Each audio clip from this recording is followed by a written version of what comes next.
Now we are going to kick off the finale of the Featureathon. We have got 5 teams that have made it to the finale. These 5 teams worked in the past 2 weeks building an idea, a PRD, and today they are going to present the whole model, everything that they had worked on in the last 2 weeks. We have got 3 esteemed judges who will be there to grill these people upon their ideas, their vision, the kind of product they have built. Is the voice still not audible to you guys? It's breaking in between, like from time to time. I have switched the Wi-Fi. Is it fine now? Seems fine, yeah. We'll tell you when it becomes bad. Just unmute and tell me in that moment. Cool. I'm just gonna share my screen now. Cool. So basically, welcome to the finale of our featureathon. I'm just going to start with this now. Great. So as I was talking to all of you about the jury, we have got 3 very interesting people coming from different backgrounds. So I'm just gonna start with the introduction of the first person, that is Saurabh. So Saurabh is an SPM at Fright Tiger right now, which is a logistic management company, a logistic management SaaS company. And the person has worked in the past as a supply chain manager, handling 100 plus brands coming out of different industries, like pharma, yes. He has got 4 plus experience in product management domain specific. I'll mute him. Yeah, Guys, please be on mute. Yeah, when you join. Yes. good. Sorted. Yeah. So Saurabh has got 4 plus years into product management. 2 major domains. Those would be logistic management and supply chain management. His journey has been very interesting. He started at EY as a consultant and then moved into the product roles, how we all want it to be. Like we all want to move into product management somehow.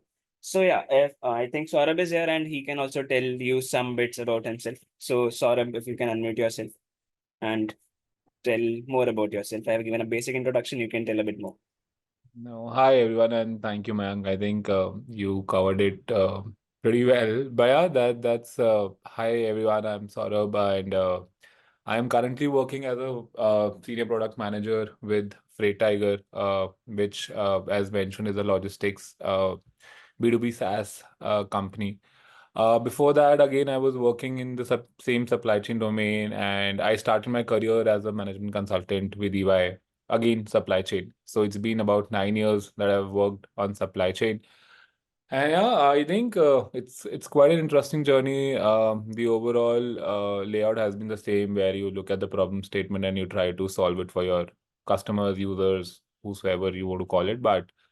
And I'm looking forward to this event, looking forward to meet some new minds, interesting people, and learn from them as well. So thank you, and hoping to enjoy it with everyone. Great. Thanks a lot, Saurabh, for the introduction. Now our second guest. So that is Raghav Nair. So Raghav has also had a very interesting journey. He's currently working as a PM2 at Headout.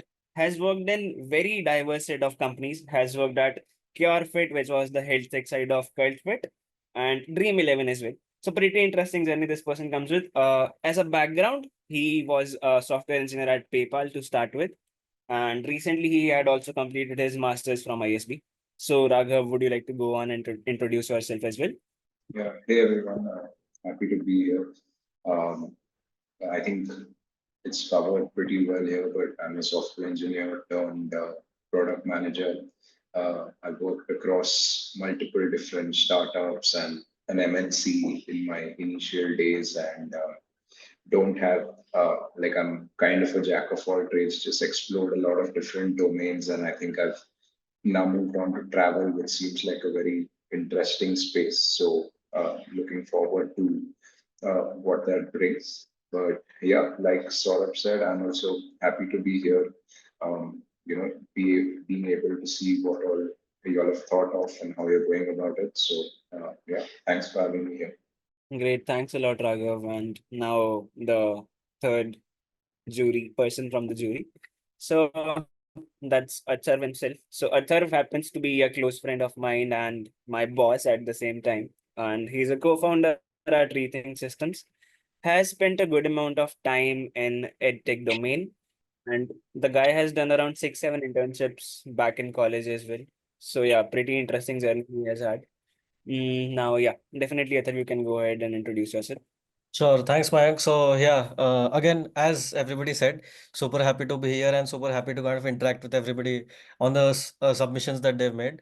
So yeah, started my career in COVID, which obviously was very, very it was a troublesome time, let me put it that way. And then got to meet Shravan that way, where he was my manager at Bhanzu, and then we started Rethink. So yeah, now we moved from EdTech and now we're building like a community SaaS kind of a product. So yeah, that's what we do at Rethink. I think I'll not take too much time. We'll talk about this a little later. But yeah, happy to be here, guys. And yeah, uh, super pumped to see what you guys have in store in terms of presentations. Cool. Thanks a lot, Athar. Now, moving forward. So, yeah, these are the folks that have made it to the finals. So, 5 teams have made it to the finals. Accidentally, three of them from Swiggy and Zomato, the food domain of India. So I'm just gonna introduce these people. There is Zomato timeplate feature that was worked on by Shweta Shankar and Prashansa. The Practo Pro is another feature that has been taken up by Sameer Sinha and Dr. Srinivas. Uh, Zomato review has been taken up by Sachi and Devij. And we again, this is the first time that we have had people entering as solopreneurs. So these are the first two people who are entering as solopreneurs. Now, one of them is Korak, who worked on the idea of Gpay subsidy integration, and second person is Prince, who worked on the Swiggy safety feature program. Cool. I think not gonna waste your time anymore. Just gonna start with the event.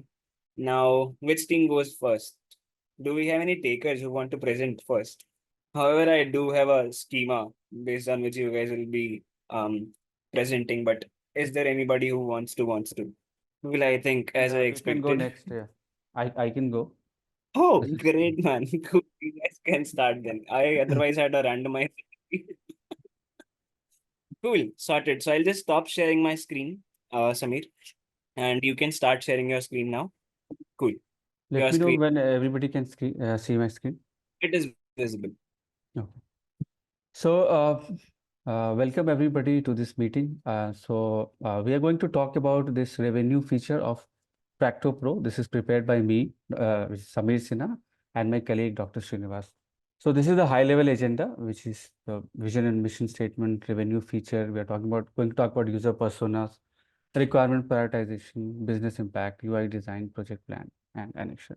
So looking at the vision and mission of this particular feature, so primarily the vision is to provide the healthcare professionals or the doctors with easy to use revenue feature where they could basically track their finances better. They could visualize their waiting queue time better and improve the patient care by using smart data analytics and customized financial insights. The mission of our this feature is to provide smart revenue management solutions for doctors, and which would basically help them to achieve sustained long-term growth and boost customer satisfaction through different practices. Now, this is our lean canvas, what we call as revenue feature lean canvas, which talks about all the aspects of our solution into one slide. So the first most important thing is the customer segment. So we are going to focus specifically on the doctors in urban tier 1 and tier 2 cities who have their own private clinics.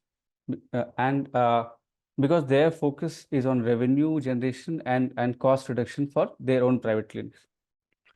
The total market size we have estimated is close to 80,000, and the total market potential we have calculated around 120 CR in annually basis. Now, looking at the problem, what is the problem that they are facing? Now, they have a very high dependency on their support team to gather quarterly bill revenue, admin cost information. Like they have to depend on their finance and operations team to analyze quarterly revenue versus cost, target revenue versus actual revenue. And also, if they also have to rely on their operations team to understand what is the average queue time for appointment confirmation to improve revenue.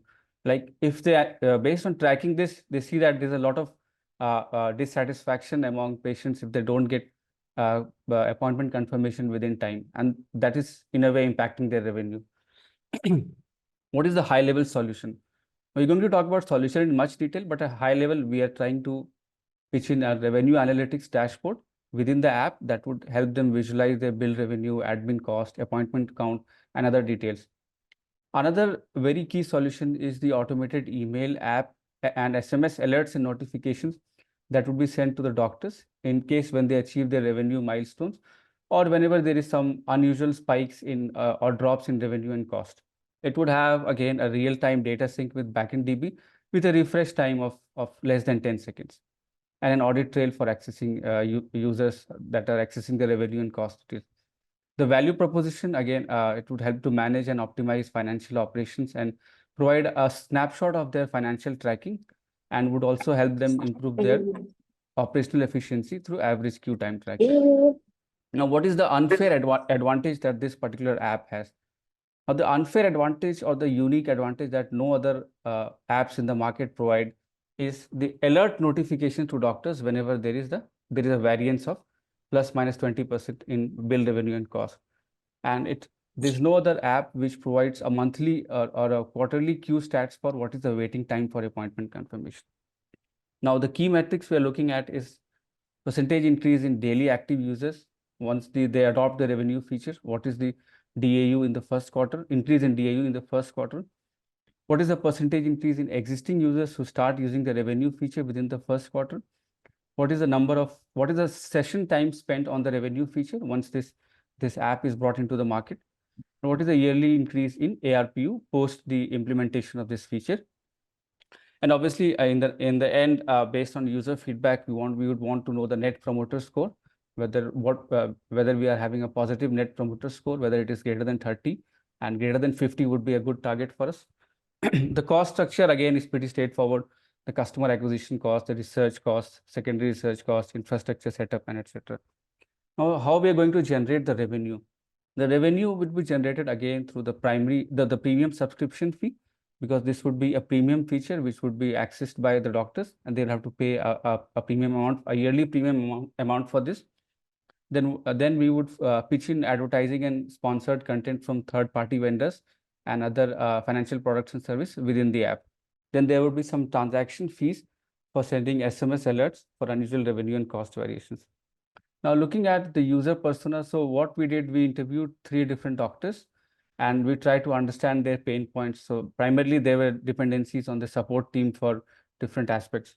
So the focus areas that we got was the bill revenue tracking, the queue time tracking, the admin cost visualization, the bill revenue tracking based on specific patient categories and specific payment types, the quarterly revenue versus cost tracking, and then the target revenue versus actual revenue achieved, and what is the unusual, the variations in revenue and admin cost. And based on that, we came up with basically 6 different parameters. That is for building the feature, which is the percentage increase in revenue quarterly basis, percentage increase in total appointments, quarterly revenue versus cost, quarterly queue stats, quarterly revenue target, and admin cost. Now, then what we did was we came up with certain high-level requirements and we prioritized them based on the MOSCO, which is the must have, should have, could have, and won't have. The must have is again the centralized revenue dashboard, which would talk about the high-level revenue and cost related details and appointment related details. Then it would have a real-time sync with backend DB, and the access would be restricted based on the profile. Should have, we would filter the bill revenue based on different categories of UPI, card, cash, search the bill revenue based on different categories. Automated alerts, as I mentioned, would be a key feature, and options to download revenue reports and could have, again, in the could have, you'll have audit logs, yearly revenue integration with payment gateways, and in the won't have, we won't have the revenue forecasting based on ML models. Now, what is the business impact of the revenue feature? For the doctors, what is the business impact it is giving? It is giving reduced administrative overburden for the doctors, that they could track their own revenue and cost details, and there would be less administrative overhead on support and the finance team.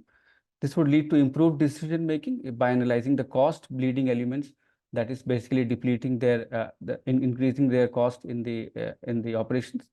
This would give them improved ratings and feedback from the patients, because obviously if they will improve on their appointment KPIs or wait time or queue time KPIs, this would help them improve the ratings and feedback from the patients. And this is a one-stop solution for the doctors, because they don't have to rely on disparate systems to basically get data related to revenue, costs, and other aspects. Business impact for Practo, it would lead to expansion of user base. It would create enhanced user engagement. It would lead to increased revenue growth and would provide a strengthened market position, because obviously since this feature is very unique to Practo and no other competitor is actually having this particular feature, so it would provide a unique competitive advantage to Practo for this one.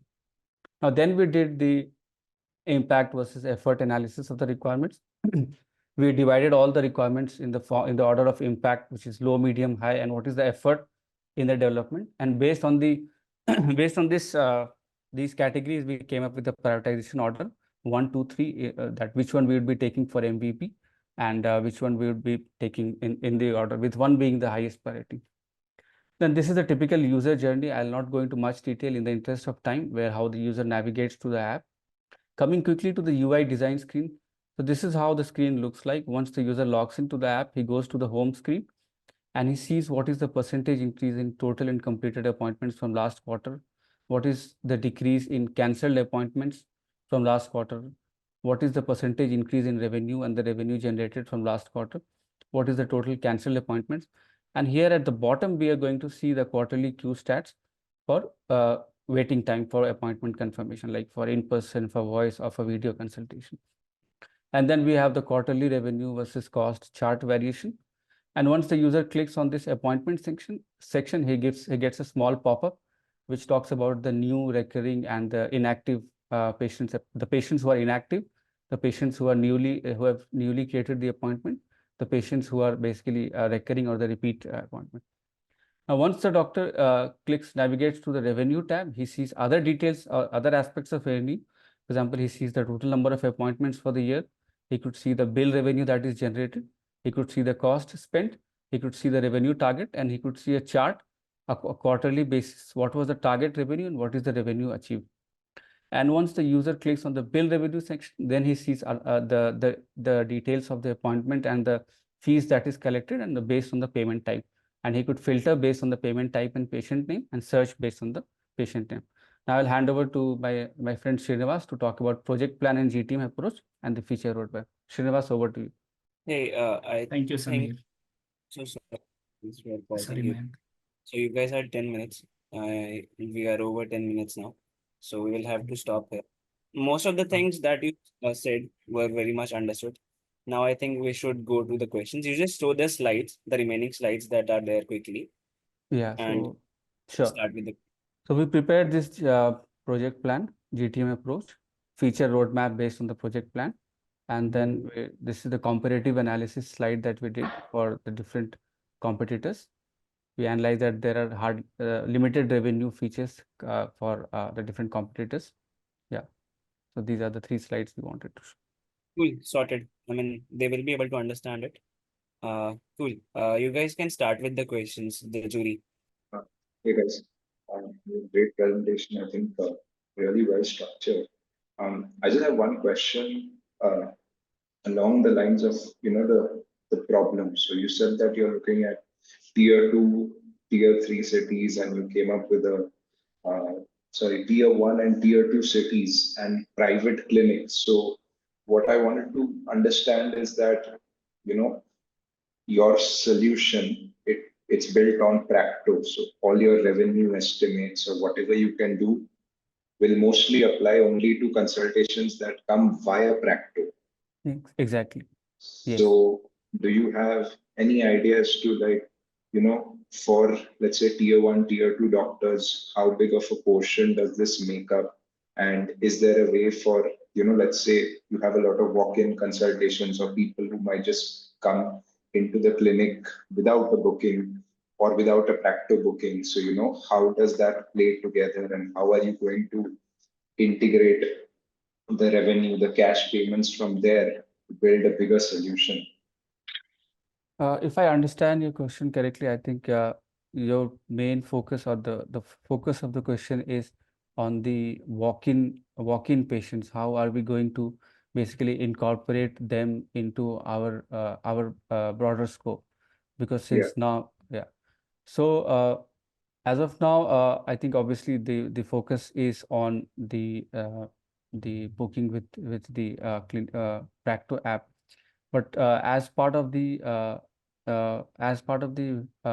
plan, where we are basically going to integrate it with different payment gateways. So whenever the patients actually make the payments through directly cash, or through the at the hospital itself, to the receptionist desk. So those particular details would be entered in some database where some cost information is entered, and that would also be further integrated within the app. When we go to the app, we see right now the cost information or the revenue information. So we will bring in a particular feature, and where the data is also flowing from the random walk-in appointments, and how that data of revenue collected from non-Practo appointments, we will bring in that feature in the future roadmap as well, where how we could collect from the random appointments, which obviously the doctor would need to track over a period of time, that whether he is able to, what is the revenue that he is getting from non-Practo as well. So that part we are planning to we would include that as additional feature. When he would basically, when the doctor would click on revenue generated, he would be able to see the filter categories of Practo revenue generated, whereas non-Practo revenue, or other other revenue generated options as well. So that is the thought in the mind. So just one follow-up. Do you have a rough idea of what the breakup is, like for non-Practo versus Practo? Like if the breakup is like, because generally medicine is a traditional industry, so if only 20% people are actually booking via Practo, then you're solving for the smaller portion. Yeah, if we look primarily, I mean, the percentage of people who are taking the walk-in appointments would be up on a much higher scale than the people who are actually going through Practo, paying through Practo, and all those. So I think the breakup would be close to 60-40. I think more than 60% of the population, even in urban cities, would be having walk-in appointments, obviously. So yeah, uh, so if we are planning to generate a revenue of 120 CR, I mean, in terms of only the non appointment, the appointment bookings through Practo, then it would be, I think, at least 3 times more than for the other walk-in appointments as well. Yeah. So we are looking at a ratio of 1:3. Yeah, hi Sameer. Interesting space and interesting, I think, interesting feature that you guys are planning to develop.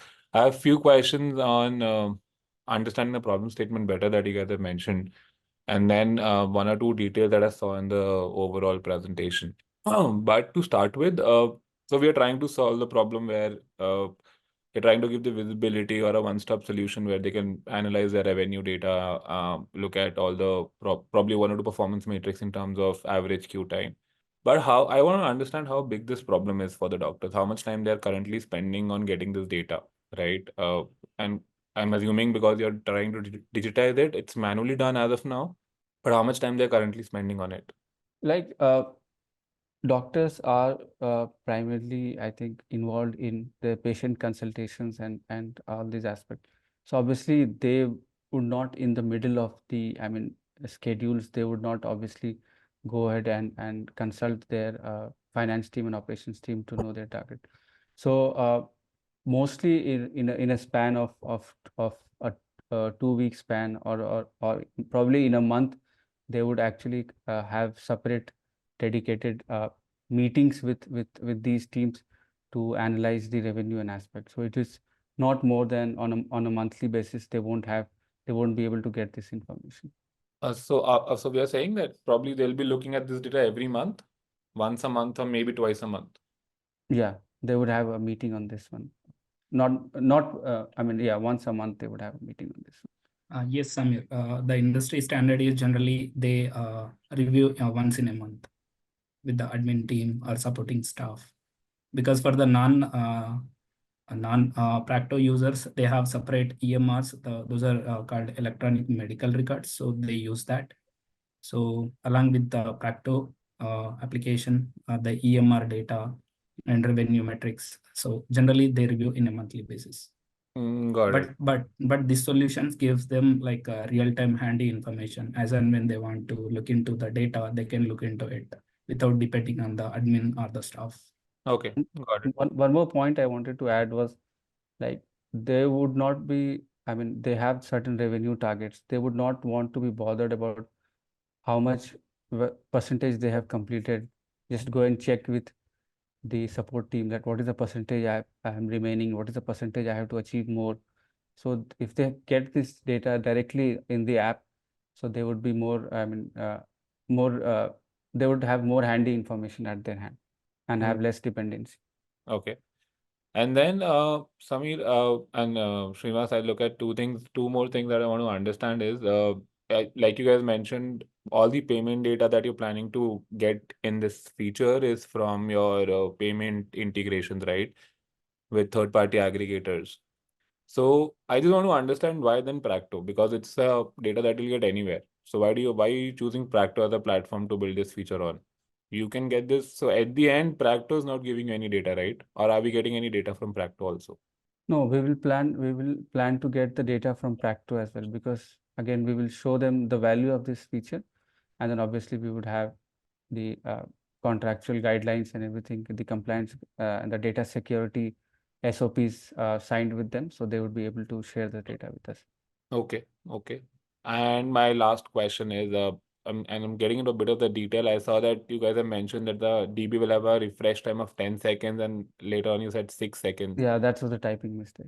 No, so The plan is 10 seconds. Yeah. not the problem is typing maybe, but why 10 seconds? Like, anyways, you are saying probably a doctor is looking at a patient for 15 to 20 minutes. They're collecting revenues every 20 minutes, and we are looking at the data once a month or twice a month. Why do you want to put a DB at 10 seconds ka refresh rate? Yeah, because I think it depends on the individual doctors as well. I mean, if for example, it depends on the patients of the doctors as well. Like for example, if some doctors are more finicky or more want to track their percentage of revenue targets aggressively, or they are more concerned about that, so they might have this customer dissatisfaction if the dashboard is taking longer and longer amount of time to basically refresh and update. So Okay. this is just to give a better user experience to the user. Sure. And to add to Samir, because it serves different demographics in doctors who are individual practitioners. So we primarily targeted age group of 30 years to 65 years. So that includes general physicians, specialists, super specialists. The requirements may be vary based on the type of practice they're in, kind of practice they do, and the type of city they live in. So yeah, it depends upon the kind of interest again. So we wanted to cater to everyone. Okay, sure. Thank you. I don't have any other questions.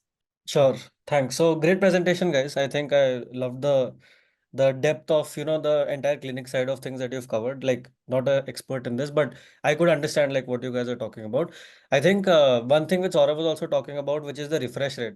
I think if you have a 10-second refresh rate, right, the cost goes up, right? So I think that's where we are kind of coming from.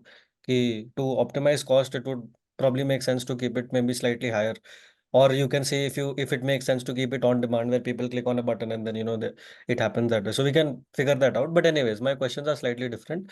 So the first thing that I want to ask is, you mentioned in your customer segment that you are targeting people who own private clinics.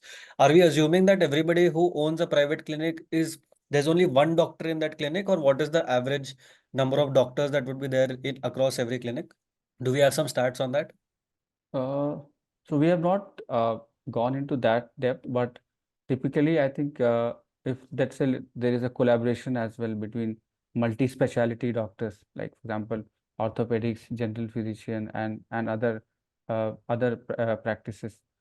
So they would also, individually be focused on their own revenue aspect, and obviously collectively also they would want to see they would be sharing some commonalities between them, like what is the for the admin cost would be divided between different all the doctors, and they would be collectively focused on that.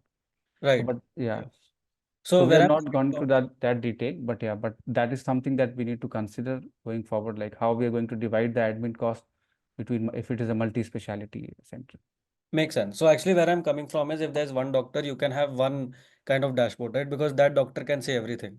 But if you have multiple doctors, you need one admin, super admin view, and you need one like person view as well, right? Where because every doctor can't say another person's earning. That would be kind of like a conflict of interest of sorts, right?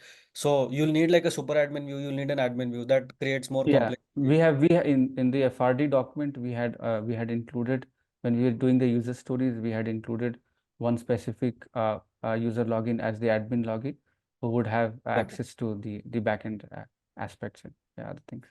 Got it. Okay. And my last question is in terms of private clinics, like, can you tell me if, let's assume that there are 2 or 3 doctors per clinic, right, for the context of this problem. In tier one, at least, I think that would be the rough split. Is every doctor going to be spending time on, does currently every doctor spend time on reconciliation, admin work and all, or is it just the head doctor who is over there? Like, can you give me a little bit of context on that? So again, I mean, it depends on the scenario how the revenue is divided. I mean, who Okay. are the stakeholders in terms of the revenue? If there is a one doctor, one clinic, then obviously he is responsible. If there is a special, I mean, head doctor who has appointed other doctors within his team, then obviously it would be the head doctor who would be managing the entire clinic setup, and he would be basically focusing on the revenue and cost aspects, and the other doctors would be just visiting doctors. Okay. So yeah, so Sounds good. yeah, Yeah. Cool. Thank you so much. I think everything else was covered by Raghav and Saurabh. yeah. Thanks, Atul. Great. Thanks, Raghav. Thanks, Saurabh. Yeah. Next group, any takers for that, or should I run the randomizer now? Cool. I think I'm just gonna put it into a randomizer only.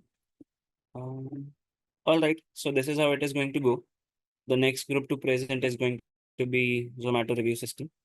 That is the Devich group, and post that Swiggy enhancement, Gpay, and Zomato template. This is going to be the next presentations. So I'm just putting it on the chat. So the next group can start presenting now. Sanchi. Yeah.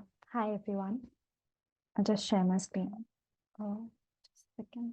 It will be great if you can put a timer next to you as well. I'm putting a 10 minutes timer, but I think that is not visible to you folks. So if you can put your phone next to you and put a 10 minutes timer, will be great. We Yeah. can wait till then. Cool. Shall I start? Yeah, works. Started. Yeah. So hi, everyone. Go ahead. Yeah. Sorry. So no worries. So hi, everyone. My name is Sachi, and today I'll be solving a case study related to Zomato. So yeah. So basically, I love eating food, and I usually get food from Zomato as well. So what happens is I want to go through reviews as well, right? So wanted to design something in the similar lines. And when I did the research with Divij, we found out that IMDb is also solving the same problem. So why not solve something for Zomato as well? So we thought of 2 ideas. So the first one was audio to text, and the second one was Zomato credits. And I'll explain that to you further. So yeah. So basically, this is the business model. I'll be discussing the pain points later. But yeah, as you can see, this is the market estimate of Zomato. So somewhere around 78.4 million people are not giving any reviews on Zomato, which is bad for the business. Because if you see increase in the total number of reviews is actually helping conversions and then helping revenue as well. So the main objective is basically to encourage all of those people, that is your 78.4 million people, to contribute on the platform. And even if around 5% people are able to do that, you'll have around 4 million monthly active users engaging on the platform. So yeah. And for the targeted segment, we are looking at active users who at least order once in a month. So yeah. Let's look at the actors involved. So we have 2 segments. So first one is users, that is the reviewers. So who are these people? Their role is basically to come on the platform and review once they're done eating. And these can be new users, food enthusiasts, food bloggers like we have, and then users who have never reviewed, and local guides as well. And the second end would be restaurant owners, that is your managers. And what is their role? Basically, they can engage with the users and actually find out important points that they can use to help and work on their business. So when we talk about the business point of view, why would increasing reviews on the platform help us? So here you can see the ripple effect. So the amount of reviews on Zomato increases the amount of traffic on the platform, right? And that would increase your using engagement and trust. And that would help Zomato on the basis of ad. So if you look at this, these are the revenue streams of Zomato. So that is your delivery charges, sponsored ads, and commission. So that would definitely help. These are some of the user surveys that we did actually, and we found out that people don't really want to write. So there were a couple of pain points that people had in their mind. So the first one was that many users find it a very bulky task to write reviews on the platform. So once they've ordered a meal or they're done ordering, they do not want to spend that time out on writing a review. So that is one of the problems that they face. Second was users usually don't know what to write. So they do not know how to frame their reviews better, or what to add and what not to add. So that is your food quality, your service, how to structure. So they were not clear with what to add. That is the second point. The third was most people did not want to write something like a review because they did not see any benefit out of it. So that is either your discounts, loyalty points, or rewards as well. So they considered it to be a very low value activity process. The fourth one was that people thought that even if they're writing reviews, that won't make a significant difference. So that won't help anyone. That is what people thought. So I think addressing these pain points are crucial if we want to increase the user engagement and improve the quality of reviews on Zomato as well. So let's look at some other platforms that are actually working on this. So the first one is Amazon, and we all check reviews on Amazon, right? So what Amazon does is it has verified purchases badges that we can check out and see for authentic reviews. And TripAdvisor does the same. So they've made it very fun. So there are badges and levels for people who share their experiences. So it goes both ways, win and win situation. Now you can look at the growth loop, but let's focus on the problem first. So what the current status is that somebody orders food from Zomato, and then once they have ordered, when they open the app again, that is when they get a notification to give out a review. But most people usually ignore that, and then they order the food again. And this is the current review system of Zomato. So you can see that it won't help with any detailed review. These are just stars, and there is no interaction between people. And even though there is an option of adding a detailed review, it takes a lot of effort and time, which is not helping. So here's a pain point prioritization. So like I said, most people find writing the reviews very tedious and time intensive. So that is what we took into consideration. Yeah, so the user personas that we're looking at is basically the person who's writing the review.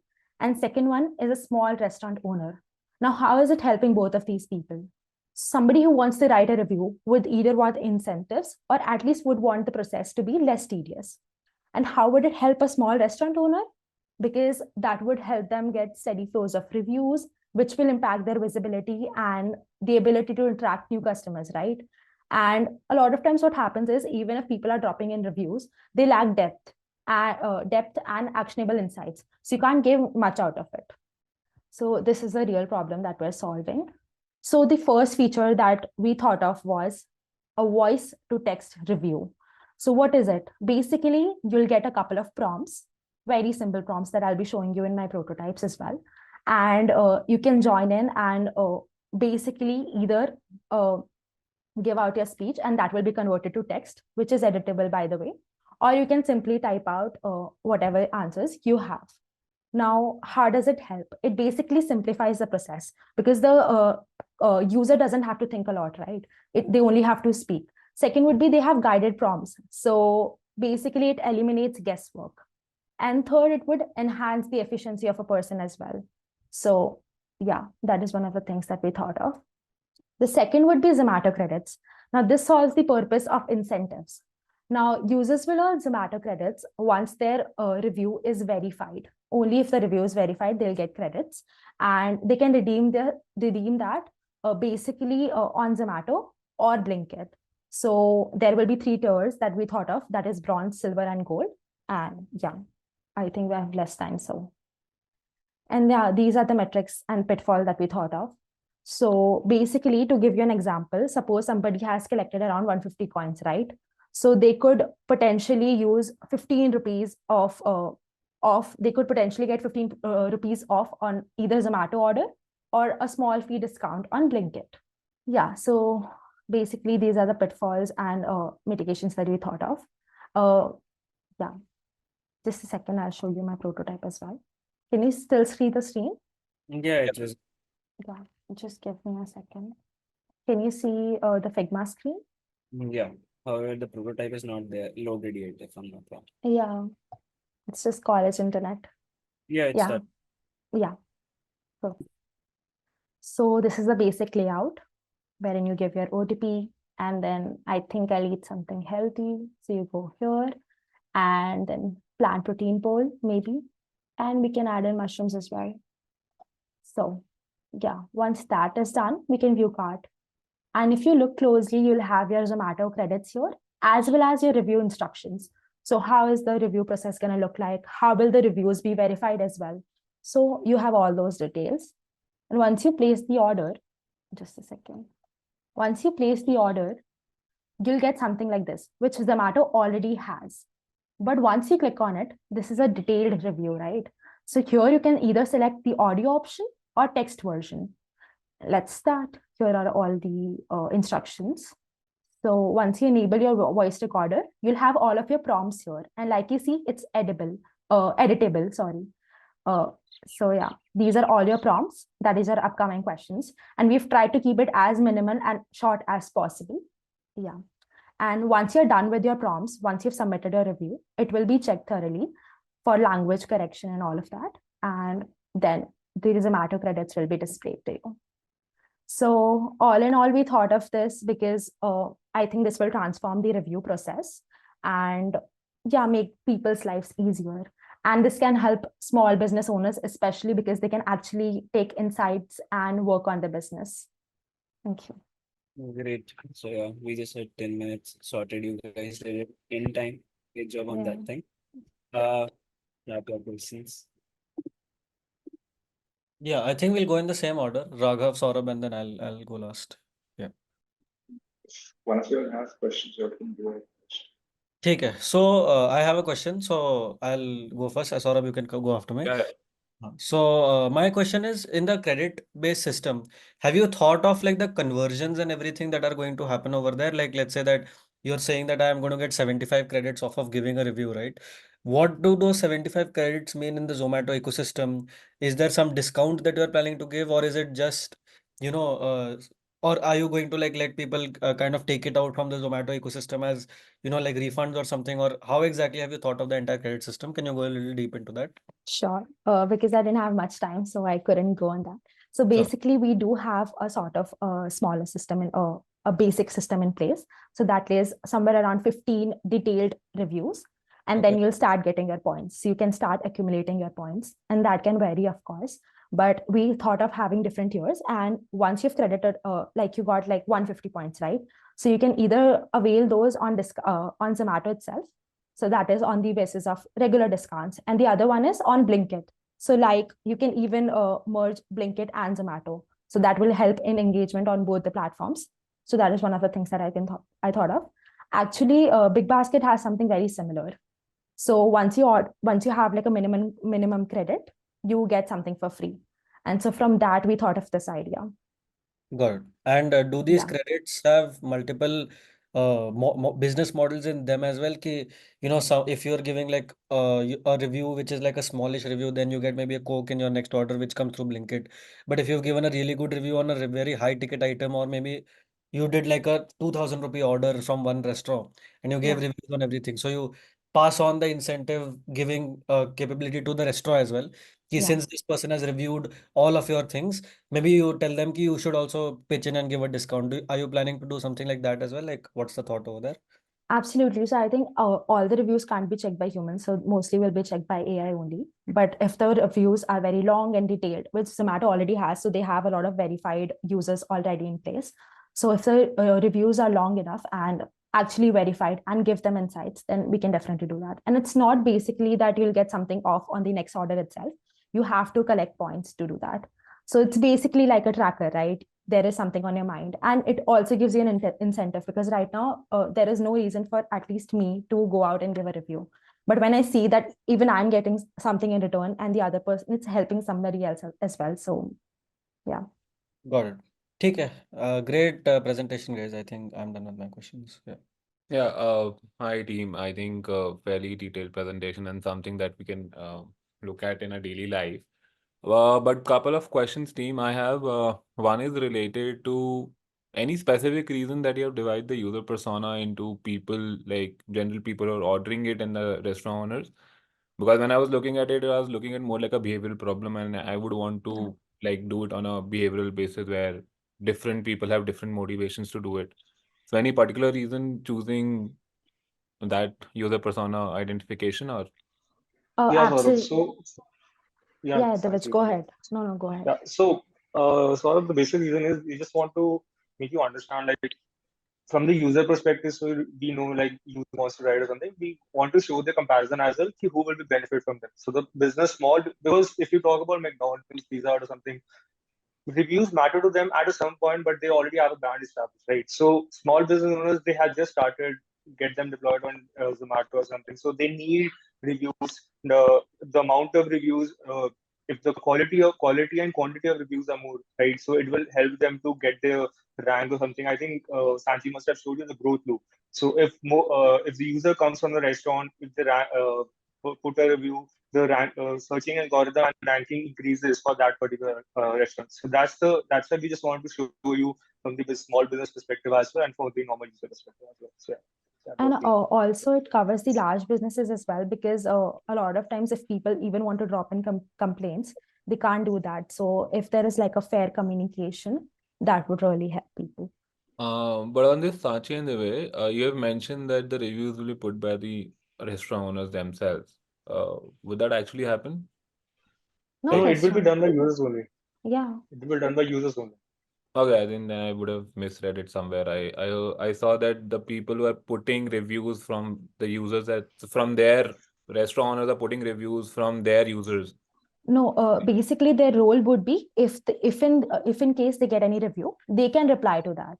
Oh, So okay. maybe they can put in their Yeah, insights, but they wouldn't put out a review. Got it, got it.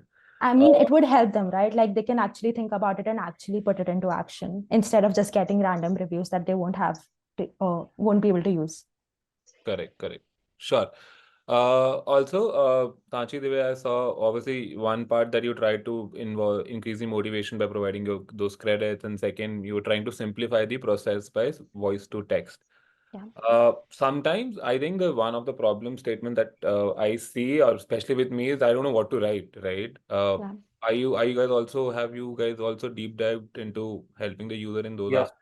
Yeah. So So basically, what we are doing is, so it is not a normal voice to type. You must have seen on your keyboard, right? There's a mic button as well, so you can just click on that and you can speak. So the difference in our feature is that whenever you are speaking, automatically, dynamically, you will be getting some prompts over there, like tell us about your that particular, if it is spicy or not, if the ambience was good or not. So whenever you are speaking at that time as well, it will show you the prompts, and it will make you think, yeah, I can speak on that particular matter, I can add that particular view. So dynamically it is getting that. And accordingly you can show your view. Yeah. actually, Zomato already has prompts in place, but they're not very detailed, and it doesn't help you get much insights. See, what we thought of was that we'll have more detailed prompts that will help users, and while they speak, they can even edit it once they're done. So they can edit their answers as well, and there will be definitely a moderation when it comes to language. So yeah. Okay. Plus also the paraphrasing and all the structuring of thoughts and will be done automatically. They don't have to think of the grammar is bad or something like that. So it automatically will be done. Got it. And my last question is, Sanchi, Divij, obviously, because one of the important levers that you guys were working on was the feasibility of the solution, right? And when we specifically talk about this credit paths, how will you guys decide on the, like, how much credit to give for each review? what would the basis of like giving 15 credits, 20 credits, or 100 credits? What will be value in terms of the actual redemption and all? What would be your criteria for doing that? Saurabh, to be honest, we haven't thought that much, but yeah, like just a hypothetical thing that like Sanjay just said, per review we can give like 5 cares, 10 cares, and accordingly we can think. But from the business model perspective, to be honest, we haven't thought that much the like per review hormone. But yeah, verified reviews, long and tail reviews will definitely fetch more credits in as well. Got So it. yeah, And anything there is to a add, system, Sanjay? yeah, and also there's a system already in place, right? So we do not have that sort of a data set right now. So we couldn't think in terms of money, but we thought that it's a real problem. So yeah. Fair enough. Fair enough. No, I Mm. think cool. Thank you. I don't have any other questions, guys. Great job. Thank you. Thank you. Cool. Third, anything? However, yeah, we are running slightly short on time.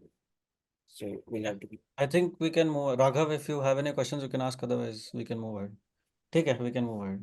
Cool. Let's move ahead to the next problem statement. That is the Swiggy safety feature. So Prince worked on that.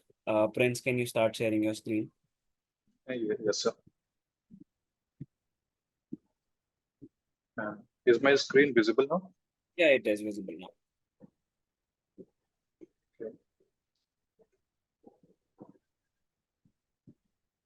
Cool, you can start whenever you are ready. Yes, sir. Just a second. So, hello everyone. So, I am Prince, and first of all, thanks for this opportunity, like to participate in this feature-thon. So, for this case study, I chose Swiggy as a product because, like, when I was in studying in Noida, so this was the third most app I was using. So, and also like we are seeing a lot of rape cases and assault cases nowadays in news. So that's why I thought of like to work on the safety features of the Swiggy. So so moving ahead with the deck. So like we know that Swiggy was founded in 2014, and it's a on-demand delivery platform. So in Swiggy, they provide services like food delivery, Swiggy Dine Out, Swiggy Genie, and Instamart. So so if now talking about the key stats that Swiggy has. So monthly active users of Swiggy is around 24 million. And the total revenue generated by Swiggy in 2023 was at 1.1 billion US dollars, and currently they have around 260,000 plus delivery executives working with Swiggy, and 150,000 plus restaurant partners. So coming to the problem statement, so the problem statement is that to improve the safety features of Swiggy for both customers and delivery executives, especially women, and so that Swiggy can ensure and provide a safe delivery experience to all their customers. So as we know that Swiggy's mission is to provide to elevate the quality of life for the urban consumer with unparalleled convenience. So I feel that if Swiggy wants to achieve to continue this mission, safety plays a major role in that. So uh, I have taken few assumptions for this case study. So first one is that technological and logistical feasibility of building the features, and the second is that all the proposed features that I have come up with, so they comply with all the laws and regulations with the of the government. And the third is that these safety features are not only for the female delivery executives and customers, but for all the customers, including males as well. So we know that if we talk about why it needs to be solved, so it needs for customers, it should be solved so that they feel safe and secure while using Swiggy services, while ordering any food, or while while while doing a parceling for the from Swiggy Genie. Also, if any misbehavior or any unfortunate incident happens with a customer, so she especially women, so she should get a effective response from the Swiggy team. And for delivery executives, so it should be solved so that they can work in a safe environment without worrying about anything.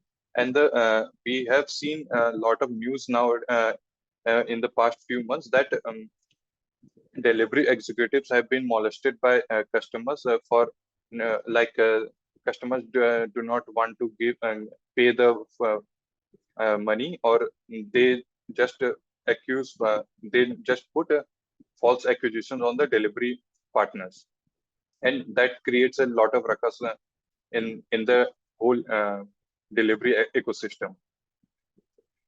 So these are some of the news that that has been happened. So like the first one was Swiggy delivery boy who jumped off third floor, escaping dog attack and dies.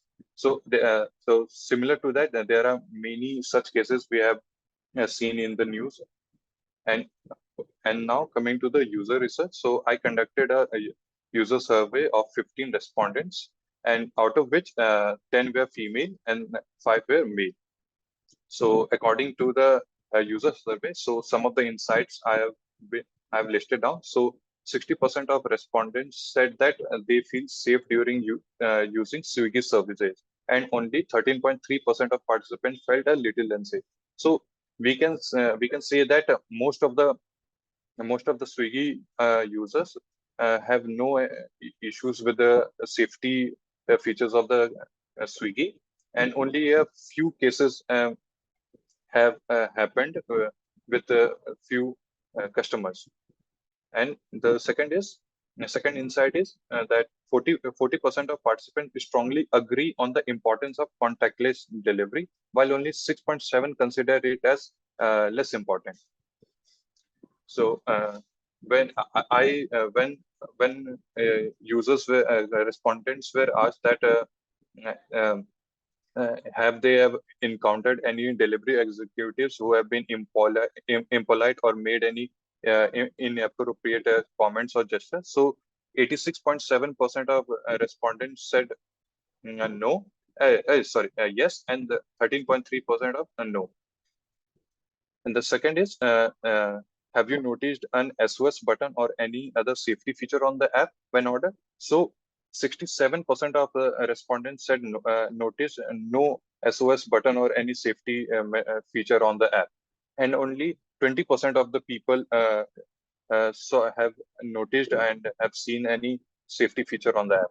And third is that third insight is that if it was asked that are you comfortable sharing your phone number directly with the delivery executive, like we nowadays currently in the Swiggy app, so whenever a customer orders any food, so contact information and the address uh, gets to the delivery executive. So so 33% of the respondents were uncomfortable sharing the phone number directly with the delivery executives. Sorry for pausing you here. Mhm.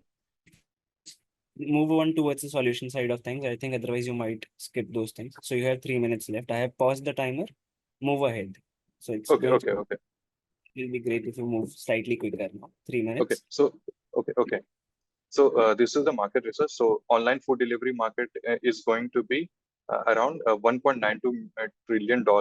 So there is a massive space for the growth of the online food delivery, and because of the growth of the overall online food delivery, so more number of delivery executives and the customers will be using Swiggy in the future. So these are some of the Zomato's uh, uh, initiatives to like secure the delivery for workforce. So the first is access to safety related education and tools. And the second is extended support from our restaurant partners. Third is contactless deliveries by default. And the fourth one is SOS button and dedicated support. So currently only two safety measures are for use Swiggy customers. So the first one is contactless deliveries, and the third one is help button on the app.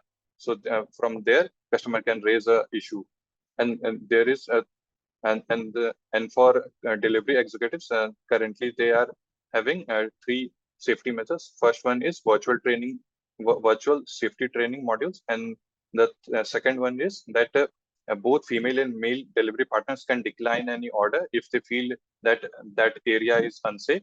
And the third is SOS service available on the delivery partner app. So this is the sexual harassment redressal policy by Swiggy. So female delivery executives who witness sexual harassment can immediately contact Swiggy's emergency SOS, and they also help in delivery executives in filing police complaints as well, and they they also ensure the overall investigation process if any incident happens with the delivery executives. So this is the user persona. The first persona is Srishti Suri, who is a delivery executive at Swiggy. So her pain points are dealing with insensitive customers and a risk of verbal and physical assault, and the inadequate support from the Swiggy support team. And the second persona is Yashi, who is who is representing customer side. So her pain points are concerns about safety with different delivery personnel and the privacy concern of sharing a phone number with the many delivery executives. This is a user journey map. So whenever a user orders orders of food from the app, so this is the first one is the checkout page. So and the third and the second one is the order tracking page, where user tracks their order and they can't see any safety feature visible on that tracking page. And this line represents the time when any misbehavior happens with the user. So, and because of that, there is no they can't easily access any safety feature. This Okay. is Sorry, Prince. can you give me a 1 minute? I'll just Just update look it. very quickly. 1 minute. Yeah. Just 1 minute. Okay, sorry for that. So for consumers, I have come up with 3 solutions. First one is SOS button on the order tracking page. Second is automatic no contact delivery for women customers. And third is phone number masking.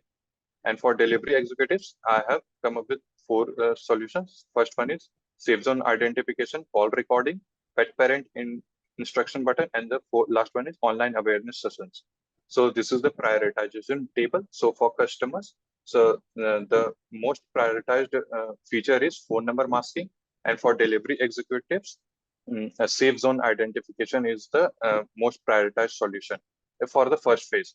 So this is the phone number masking. So this feature will mask the actual phone numbers of customers. So whenever a delivery executive contacts a delivery customer, so the actual phone number will not be visible, and the saves.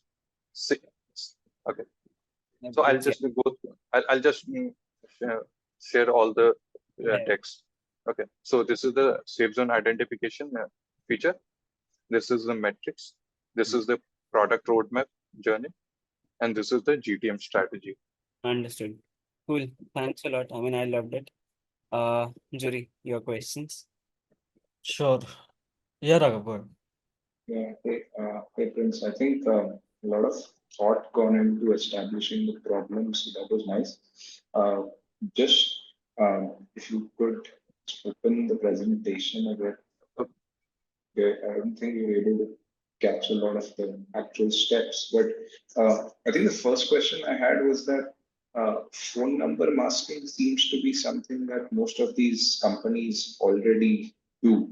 Like, whenever you get a call from Swiggy, or if you look at it on Swiggy's end as well, phone number masking is something that seems to be pretty much in place. So, and I think that is what you prioritize for as your first or most important feature. So if that's like already in place, then how do you think this will change your approach?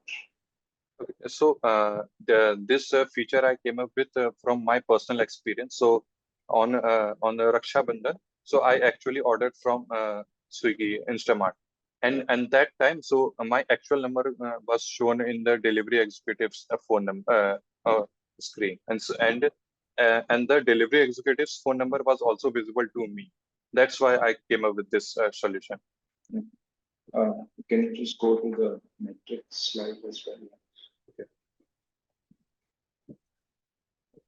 And just around the safe zone thing, I think that was your top solution for delivery, for delivery executives. So like, is there anything, like two questions here. One is, how can you ensure that there's no misuse of this feature where essentially, people don't refuse delivery by just marking it as not a safe zone, something of that sort, where they probably don't want to go somewhere rather than it actually not being safe.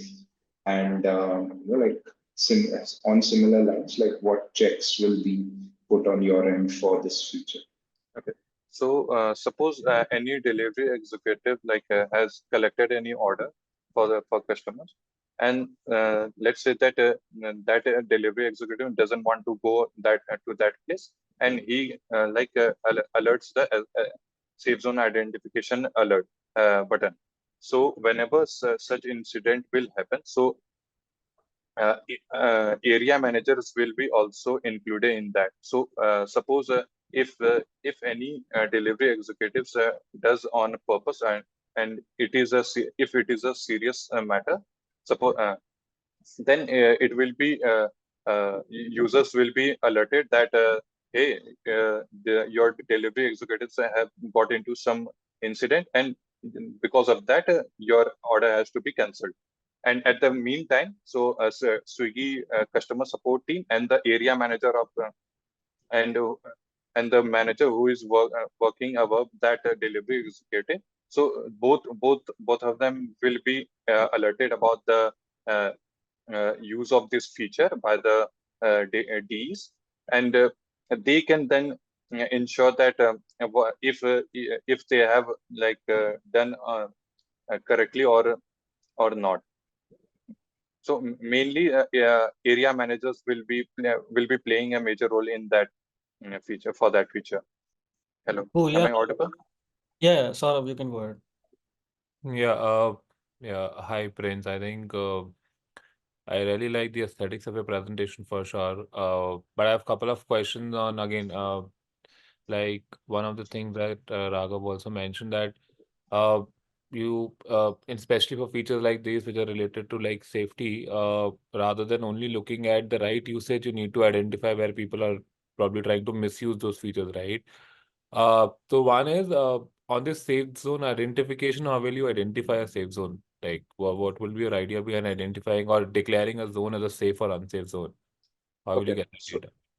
Okay, so currently, whenever we use Swiggy app, so very minimalistic view of a Google map we see, and only the particular places are being showed on the app, on the map section. So the UI is very minimal. So because of that, any safe zone, suppose maybe there would be a police station nearby to the customer's location, but they won't be getting any information about that on the mobile screen for both customer as well as the delivery executive. So whenever this feature will be implemented and will get into the development, so before that the team had to work with the police stations, NGOs, or the nearby dark stores, and that has been set up in that particular area or the city. So that will be visible upon clicking on the safe zone identification button on the map. Okay. And then obviously you would identify safe zones, right? Will there be people willing to go to unsafe zones?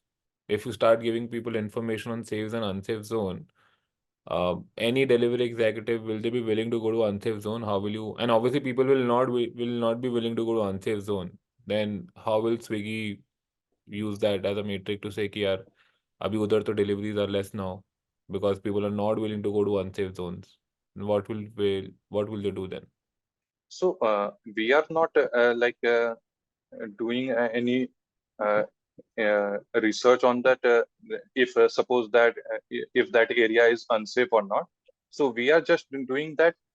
We will let delivery executives know if any incident happens with the delivery executives. He will be able to see the location of the nearby safe zone that we have that we have partnered with, such as the police stations and the NGO. So the delivery executives will be able to see the safe zones on the mobile screen of them, and it will also show the nearest path to the safe zone. And in the meantime, customers will get notified that your delivery executives have been into some incident, and because of that, your order has to be cancelled. And and in the backend, so area manager and the Swiggy team, customer support team can work with the along with the customers and the delivery partner. Okay. Okay. Sure. I think also, Prince, I just think that a lot of features that you have mentioned, some of them I think already exist. I know, like Raghav was also mentioning on the phone number masking, pet parent instruction, call recording. All of this currently also happens with Swiggy. Uh, Maybe you have an experience, but I just feel that a lot of these features are already there. Some of these are obviously new, but I think a lot of them are already there. So yeah. And also one thing that Prince, I would want to see. I don't know, maybe you don't have the time. So, but how would you like get into the details of implementation or the overall feature, right? You have mentioned what the feature is, but I couldn't see like, yeah, probably with the short of time. But yeah, cool. I don't have a lot of questions right now then. Great. Thank you. Yeah, I'll go next. So first of all, I think this was the probably one of the first times that you're giving a presentation like this. So great job on that. I think uh, it shows that there's you have not done this before, but for on same lines, I would like to kind of congratulate you on taking this journey. I think people's first times are usually they're always their worst, right? I remember my first time also, it was equally bad, if not worse, right? So kudos to you on that. I think you spent a lot of time on things which don't matter in the context of this presentation, right? Like we want you to kind of zip through all of those things in the start, and then kind of move to the discovery side of things, maybe in the middle. Then you move to the problem statement, the metrics, all of that stuff, and then you show your designs in the end, right? So I think the structure could have been a lot better. But then again, since it's your first time, I wanted to tell you that because I want to be honest, right? That's the only thing. In terms of questions, I agree with them. Like there are a lot of features which are implemented by Swiggy. I think if you just open the app and you kind of see it, you'll see those features over there. But I really like the way that the presentation was made. I think that was great, right? Like in a silo, if I didn't tell you to present this, right, and I just saw your submission, I think I would have loved it, right? There were a couple of things which you could have improved, obviously, which is the implementation side, as Saurabh said, and maybe looked at the edge cases where agar misuse of these features. And one more thing which I kind of want to give you feedback on was all of these features that you've mentioned have a revenue impact on them, right? Like let's say that there is I'm going to an unsafe zone, right?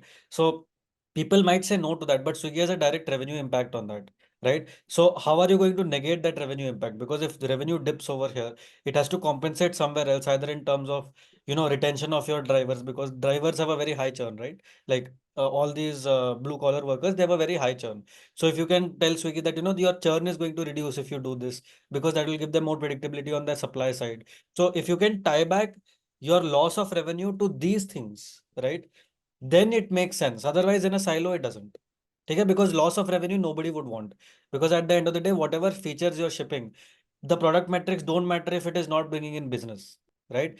Product metrics have to be tied to business metrics, or you have to give me a correlation ki maybe it's not tying directly to business metrics, but here are the things that I will do which will actually give it an uptick maybe in the future, right? So that's the only feedback. I don't think I have any questions, but great job, man. I think it was a wonderful presentation. Yeah. Thank you. Cool. I think we can move ahead now. You can start presenting. Yeah. Korak, you can start presenting your screen. Yeah, hi. First of all, good afternoon, all the judges, all the participants, and everyone who has joined. So I just share my screen quickly. Just wanted to check whether my screen is visible to everyone or not. Is my screen visible? Visible. Okay. So I start the timer now. And okay, so few months back, I went back to my hometown in West Bengal, and there I found my mom paying the salary to my house help Brinda through UPI. And I was very maybe it's not a very big thing in metro cities, but it's a significant change for a small town in West Bengal. And I was very happy to see that Brinda is taking her salary through UPI, because I know her financial journey, and I know what kind of financial background that she comes from. But next day, she just came to me with a bunch of document, and she was saying that she receives some kind of government benefit, direct cash transfers to her account, but she is unable to understand that whether she has received those money in last couple of months or not. So that struck me, that while UPI has revolutionized the payment system, it has taken a very progressive step in the overall macroeconomic financial inclusion. It has grown rapidly in last financial year, but there are still people who are heavily dependent on government subsidies and rely on schemes, and there is a huge gap into that. So the issue that Brinda is facing is a lack of transparency, is a lack of financial management and subsidy management at one place. To just put things into perspective, there are like 53 crore new bank account was created in last year as part of Jan Dhan Yojana, whose sole aim is to just transfer direct benefits to bank accounts of the beneficiaries, and 67% of these were created in the rural and semi-urban. So government spent whopping 8.8 lakh crore of direct benefits to individuals with a average per capita of 2,500 INR. So the problem was clear. Like Brinda, like many other, had to have a unified platform to track their subsidy, and which is unless they don't have, it leads to confusion. Imagine the country, like countless users, they have stay mainly in rural or semi-urban areas, facing this kind of challenges, where they had to depend on someone else or visit the government departments to get their clarifications done. So what we are trying to win, so this is for those people who are so-called blue collared workers, who have heavily dependent on this government subsidies. What we are trying to build is a Google Pay feature, where we can centralize all those subsidies that they are dependent on, and to track and manage all those subsidies that they're getting. And we are planning to do this within the next 6 months. So what's holding us back? So then I dig down and try to understand that what's the current issue. So there are a couple of government websites where they have a centralized system where they have the information of all the subsidies. But you all have been to government websites. They're like, the user experience is, and the UI that they are providing is not absolutely good. Also there is a lack of mobile version, the access is fragmentation, and most importantly, there is no centralized tracking system. So then I reach out to other people. I reach out to my cook or driver across and other 12 to 15 people that who are directly getting these benefits across area, age, gender, occupation. And I ask them different questions, like what's the biggest challenge they are facing at this point of time. Most of them said that they had to use their multiple passbooks to track their benefits, and and they really want a centralized tracking system for their system, and they have one common pain point that we need something centralized because this is very fragmented. So there are then this is how I thought of that. Okay, let's have a this is the thought process that I have. Okay, can we build something, an integrated solution to boost the financial inclusion, the transparency, because transparency in government subsidy is it's key, and it's a key factor that we need to consider. So okay, so imagine what kind of impact that it can have, not only social impacts. Of course, there will be a larger social inclusion, financial inclusion, the administrative burden will be reduced, the transparency will be improved, and of course we'll get a chance to serve those communities which are not which are underserved at this point. And if we think about from the Google Pay perspective, of course there are business impacts, and the major is that they will be able to get a chance to tap a completely new user segment. It's going to be a new user base that they are going to have, and if they are able to do it, they will be able to position them as a pioneer in the market, which will lead to them a very lead to a revenue growth. What are the key features that I am thinking about? Then of course there will be a feature in the app where we'll be able to see all those details of those. And if I think about keep in mind Brinda's tech appetite, it's I have tried to keep it very simple and existing user flow that other features are having within the Google Pay. Of course, you will able to find all the government apps, all the government subsidies that are there within one single page. Then you link whatever the app that is you are linked with the OTP verification. You will able to see, you click on the My Subsidy, this is your own subsidy, and you will be able to track all those subsidy in a My Passbook section. Then it cannot be done alone, so we need to be collaborate with others, collaborate with government, with the key management, and of course there is going to be a key execution team. And then if we think about that, how we measure the success of the app, then we can think about that feature adoption rate of like 30% increase in next 6 months, account linking success rate as 90%, of course CSAT, higher CSAT, reduced load time, and of course a financial impact.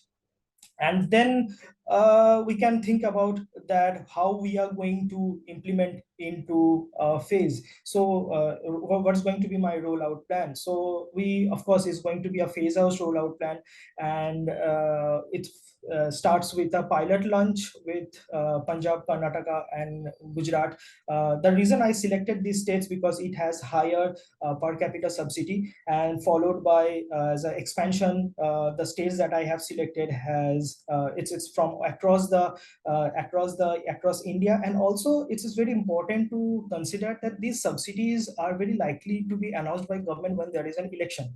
So I have taken into consideration that factor, as well as the expansion fact that there is an upcoming election in Haryana followed by Bihar and Assam. So that factor also I have taken into consideration, and followed by nationwide launch and post-launch phases, where we will take the core functionalities into action and get constant feedbacks.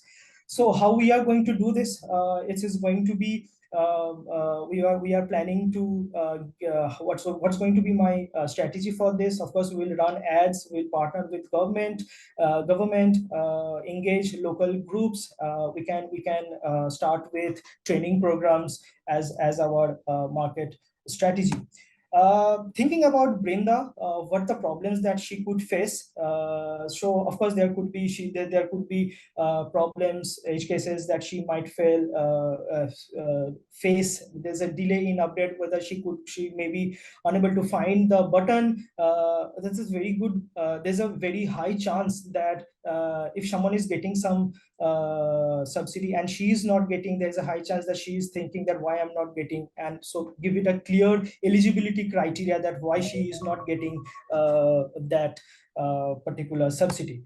And yes, it's not only about I'm done. I'm just give it, Great presentation. 15 seconds. So yeah, it's just not only integrating a subsidy, but it's also has a very like larger macroeconomic impact in the society as well. Thank you so much.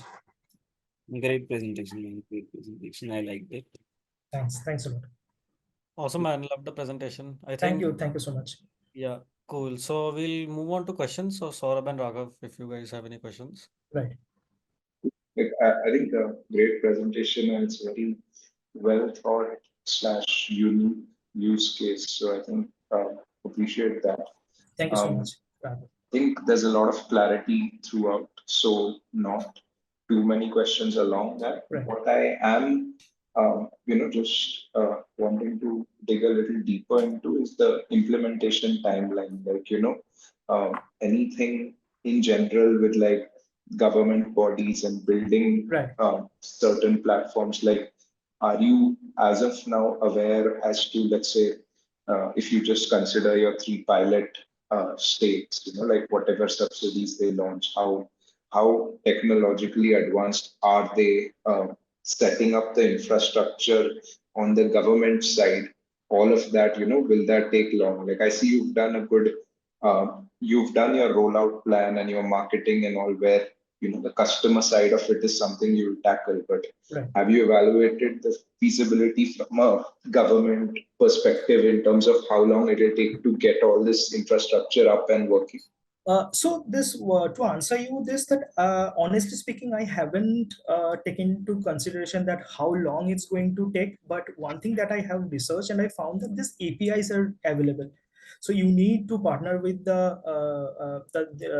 IT department for these particular departments, and because there are APIs they're available, because there are websites where you can find all these schemes in one place. So it's available. But yeah, this is one thing that I will definitely go back and I will research that how long it's going to take, because it's a multifold process. Like, you need to go back, how government things are happen. So yeah, this is something that I haven't taken into consideration, but the technology is available. Okay. Right. Thank you. Sorry. Yeah. Hi, Korak. Hi, sorry. I think, yeah, like everybody mentioned, great presentation, Thank you so much. aesthetically well thought. I think the flow was right. Thank you. Yeah, I think since it's too detailed, I don't have a lot of questions, but I have 2 things that I would like to mention, Korak. One Right. is a very important feature when you look at the subsidy is obviously looking at the eligibility, like you also mentioned, right? And eligibility would also want to do some kind of KYC. Right. Right? Because it can't be only done. And when you look at, say, Google Pay or any other like Phone Pay or payment app, it would have, it doesn't store your KYC. It just links you with your bank account.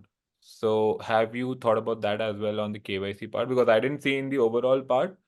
I'm assuming that you might have thought of it, but any thoughts that you might have on the Right. KYC part? Right. So as you mentioned that the linking process and the eligibility criteria. So if you think about that, how you pay your Google Pay, how you pay your electricity bill, right? So you just link your unique ID with the Google Pay and you are good to go. So the entire KYC and that part is being done by the electricity department while you apply for the electricity. So all the documentation and everything that you provide to the electricity department. So these people, the target audience, I am not going to give them that, okay, you will fill the form here and apply for the subsidy. They have the existing subsidy and they're just linking it. So Okay. I don't think that I am going to be bothered about the KYC, because I'm not storing anything, any of their I'm just linking it with their key account number. That's it. Just to centrally track it. That's it. Okay, got it. Right. So then it's morely about giving them information on the money that they've received in their bank account. Subsidy.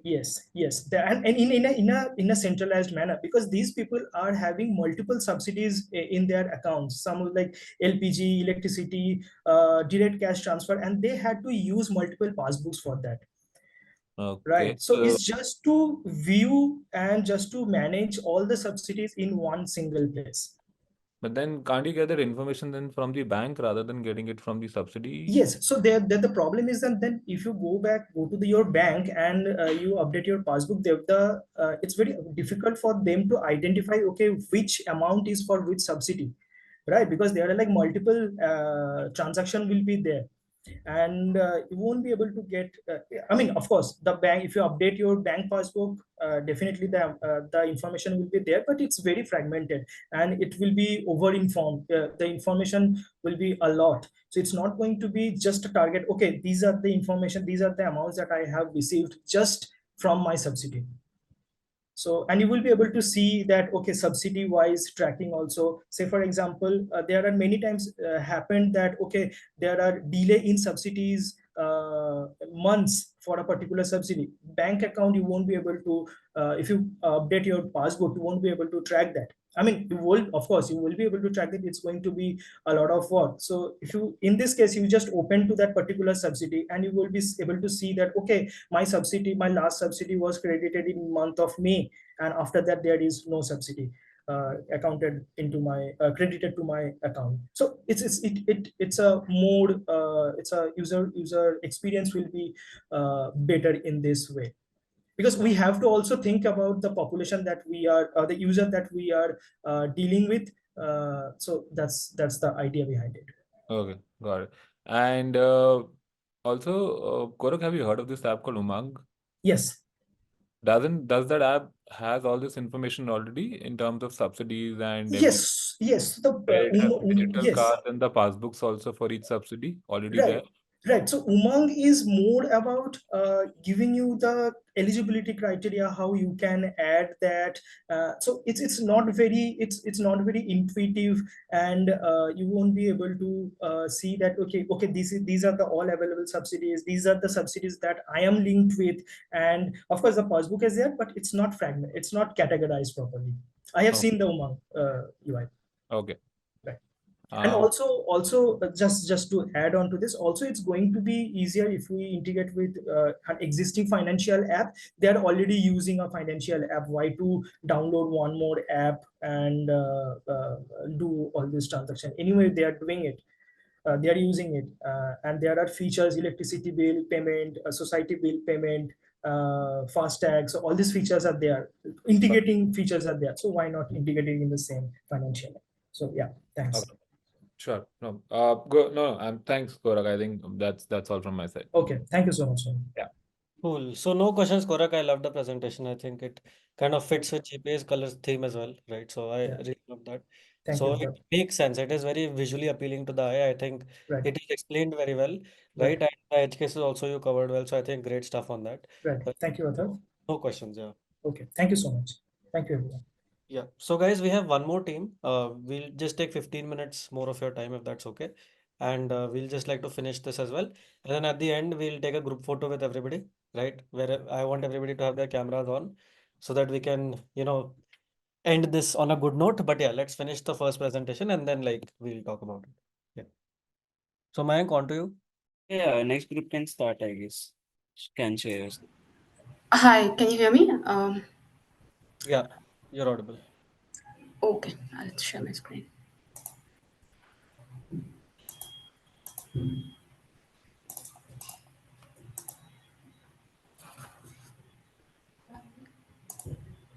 Please let me know when you can see my screen. We can see it. Yeah. Okay, great. So, hey guys, we are Team Aqua Duo, and we are here with a new feature for Zomato, which is timeplate. And what we'll do today is we'll go through, we'll give you a little introduction about ourselves and then go through the problem statement, the market opportunity, and this proposed solution that we have. What will be its impact? Why Zomato? And what is the go-to-market strategy around this particular feature? right? And so how did we come across this idea and why did we take this idea? Because me and Shweta, we both are fitness enthusiasts. We have, one of us is non-vegetarian, Shweta is a vegetarian, so we have different meal preferences, and we both prefer homely meals, and we both cook for ourselves. So, and we both have hectic lifestyle. So we thought, this is something which is it's a problem statement which is close to our heart, and why don't we look at this particular problem statement? So what is happening is that today with everybody is living a hectic urban lifestyle with a lot of people who are coming into the workforce, or students, or even families who are grappling to even save every minute of their lives, and they want to really save on their time and get convenience out of everything that they do. Moreover, with a lot of information and awareness, the eating preferences are changing. So some of us are fitness conscious, some of us are lactose intolerant, some of us want vegan options, some are vegetarian. Then some of us have pets. So all these different living aspects, lifestyles are coming in. And on the supply side that we have seen is that there are many restaurants and cloud kitchens that are coming up, small and medium scale, who are actually supplying these kind of meals and food options, but they're struggling on the distribution, the marketing, and the operational fronts. So that is a challenge that we have today. That we have a demand for such kind of shift, dietary preferences. We have supply from emerging kitchens that are which are catering to these needs. Uh, and if the current solutions that are there, the current players in the market, like Food Darzi or Go Homely, they operate in a very limited scope. Either they have lack of reach, or they have limited variety of food options, or the user experience end to end is not great. So this is the problem statement as of today. To validate, so to give an preliminary validation of this problem statement, we did a market research with around 41 respondents in it, and what we found is that majority of people from that survey, they prefer, they would want a subscription service, a meal subscription service, and around 50% of them said maybe. So we have like around positive to nearly positive reply in the 70% range. The top three factors which influence a food subscription decision is the taste, the price, and the health aspects. The desired benefits that consumers want out of such a subscription service is mostly they want customized meals, they want convenience of not having to make meals and getting food on a daily basis, and also regular meals in the sense it should be timely delivered, there should not be any gaps, etc. Most of our respondents, they wanted monthly subscription plans, and the next one, the most preferred was the weekly subscription plans. And around 80%, which is a majority, want to be able to customize or personalize their meals. Uh, on a subscription fee, I will not go that right now into that, but the willingness to pay around on the subscription fee for a monthly subscription plan was somewhere between 1,000 to 2,000. And one of the qualitative aspects that we got out of the interview is that if I get a customized balanced meal with clean ingredients on a delivered on time, I will not cook at home. So there are some preliminary market insights that we have from our survey. On the market opportunity side, we see that the meal subscription market in India itself is around a 3.7 billion market. Rather, it was in 2022, and as of today, it is somewhere around 4 to 5 billion. And there's a with with the there's a lot of focus on the health aspects of it, focus on different local produce aspect of it, then customized meals aspect of it. So there are certain numbers that we saw that these kind of market and dietary preferences are actually growing, and they are going to grow going ahead. So market opportunity that we see is around a TAM of 5.5 billion in the next year, which is 2025, and the target market for Zomato in this space could be around 300 million per year for the next year. Now, so based on these factors, we have come across, we have come up with the solution, which is the Zomato timeplate, and Shweta will take us through it. Sure. Thank you, Shweta? Prajansa. Yeah. So going ahead, introducing Zomato Timeplate, which would be a convenient meal subscription service that also offers a comprehensive understanding of the local taste based on the user's past orders, or also like aligning with the product principles of adhering to the reusage of add to collection feature on the Zomato app itself to better that leverage out the user to customize his or her own plan, right? We will be going ahead with that approach in proposing the solution further. The next slide. Yeah, so we will be basically walking across two major flows. Number one flow where we would be having three different entry points from the Zomato's homepage. And when we move on to the Timeplate's homepage, we have some of the recommendations from which we can walk through the subscription. And the second option would be when the user doesn't prefer the recommended past order based on past orders or something like that, then we would let the user leverage into exploring the options, choosing the dishes or restaurants that a user wants to. So we have a small video flow like which is about like 10 seconds, which gives a better flow. So we will play that and walk through the user journey based on the Figma screens that we have designed.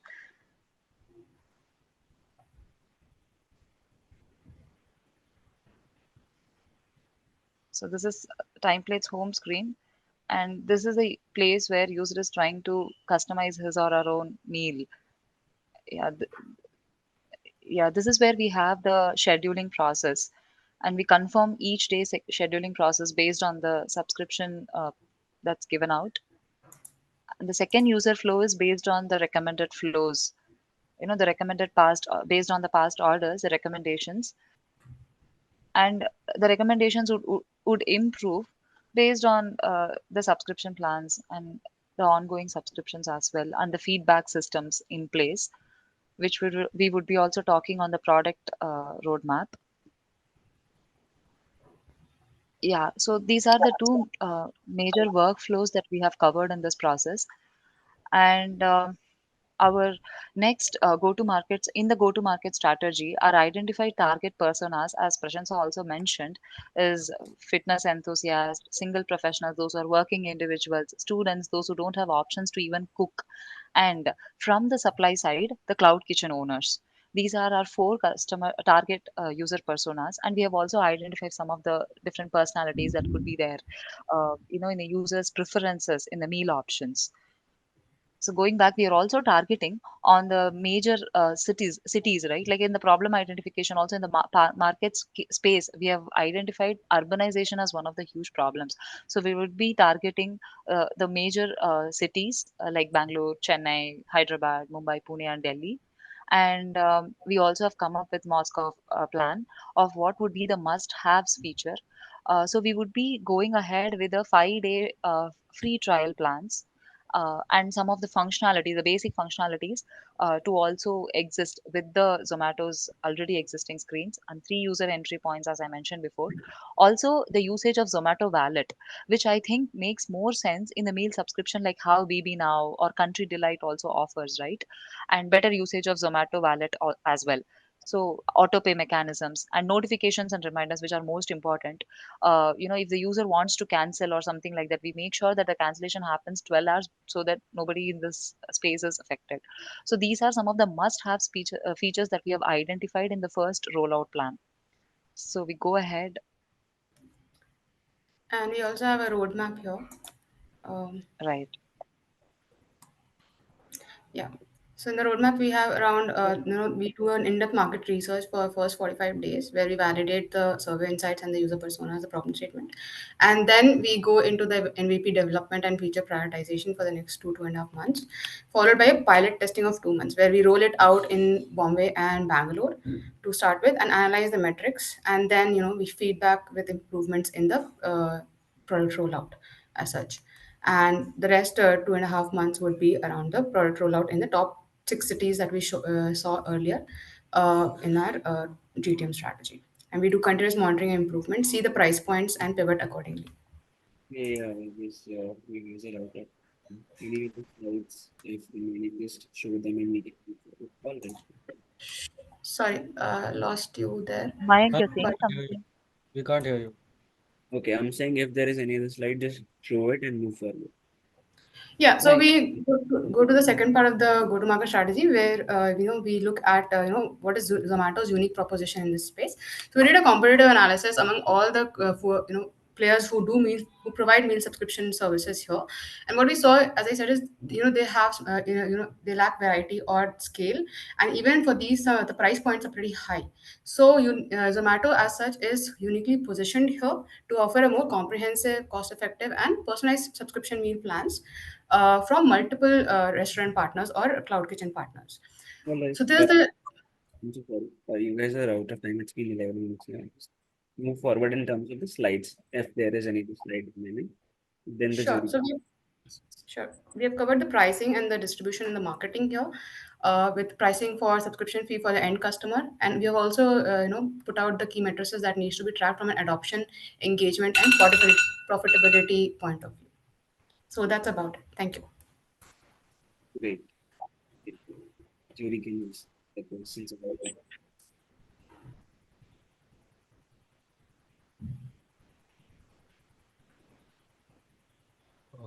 Yeah, I think Raghav, you want to go first, or you have a question?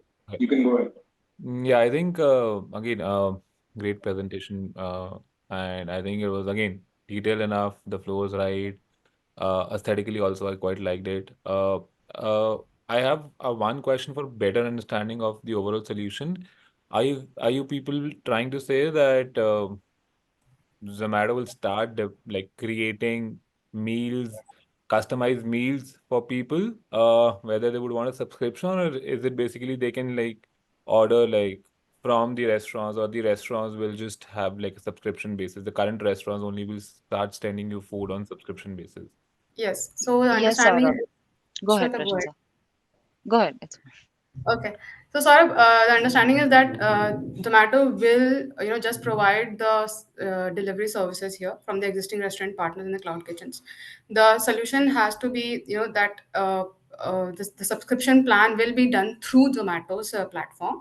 At the back end, they will have those existing partners, and they'll also onboard new partners who give these curated meals.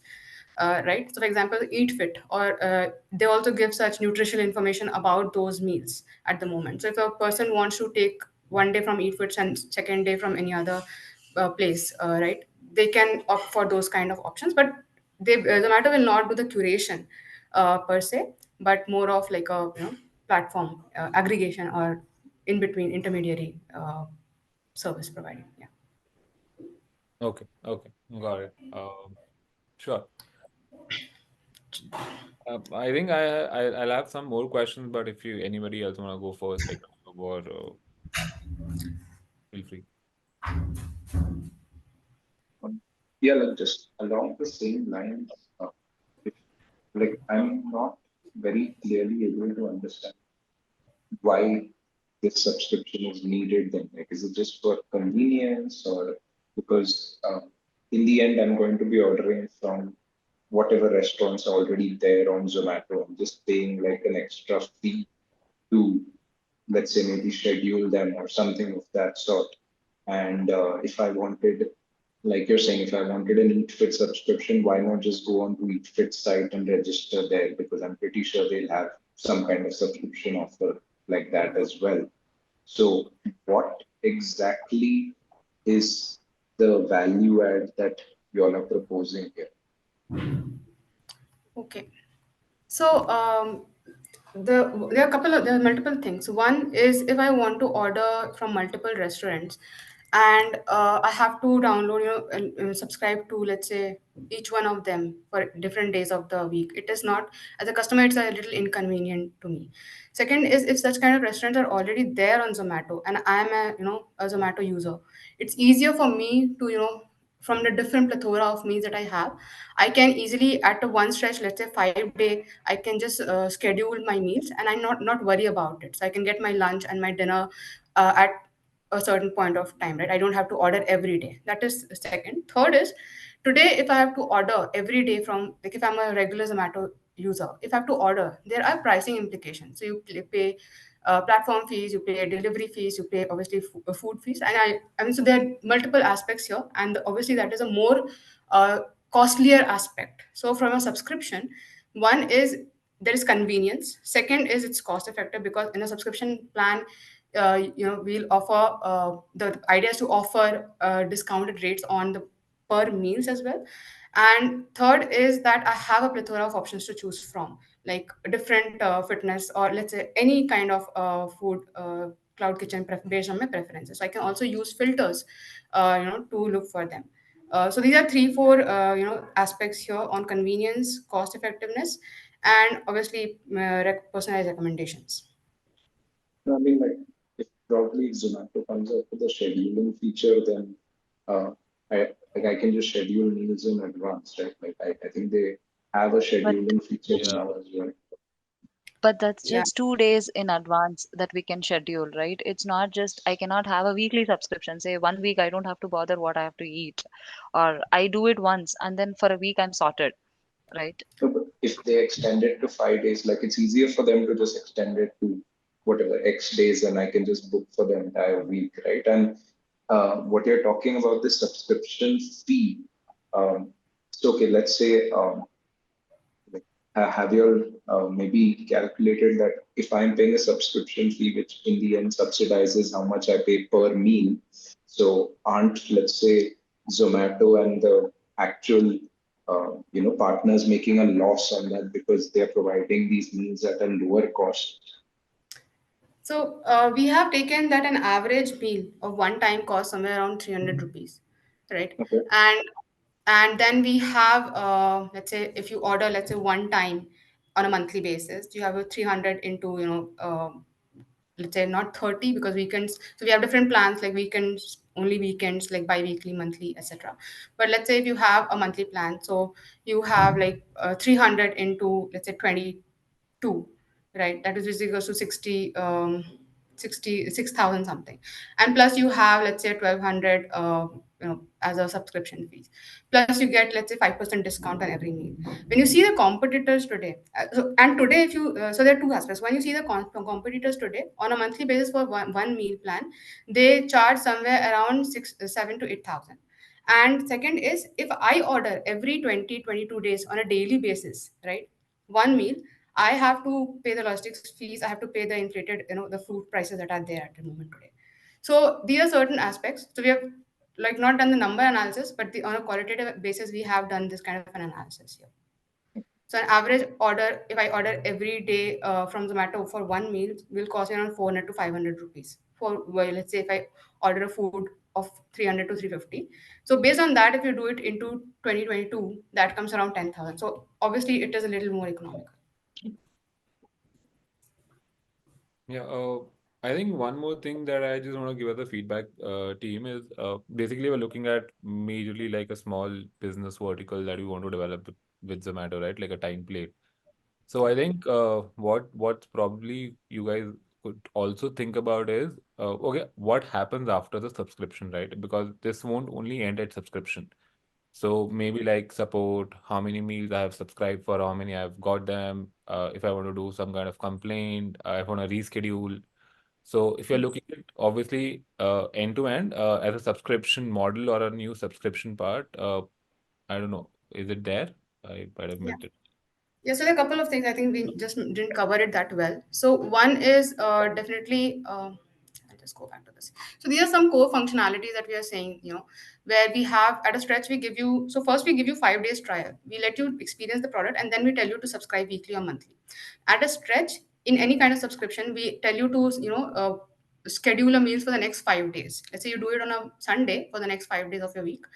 And every day, 12 hours before the meal delivery, you can change your meal preference, or if you can modify it or you can cancel it. You can, but the modification will only be from the same restaurant partner, right? So this way we make sure that the orders don't drop for the restaurant partner, and also there is a scheduling of delivery, and the customer himself has a modification option as well there. And second thing is, we also want to use the add to collection features and the recommendation engine that Zomato runs today to give those recommendations to the users to easily select from the favorite and trusted kitchens. And another thing is, in the future roadmap, there are a couple of points where we have the Zia, the Zomato interactive assistant that we have. We want to use that to give the support to resolve any problems, and so that is from a support point of view. And the next one is, that is very futuristic, is not very futuristic, but in the next 1 year would be using generative AI, one, to improve the search, make it more NLP compatible, and second is for Zia, and the third is also for menu curation. So things like what Food Darzi or anybody is doing, that can, not to that extent, but to some extent, be done through these generative AI capabilities that Zia can bring in. Got it. Got it. No, fair enough. I just wanted to discuss that, but yeah, I think some of it is already there. So yeah, I think nothing else.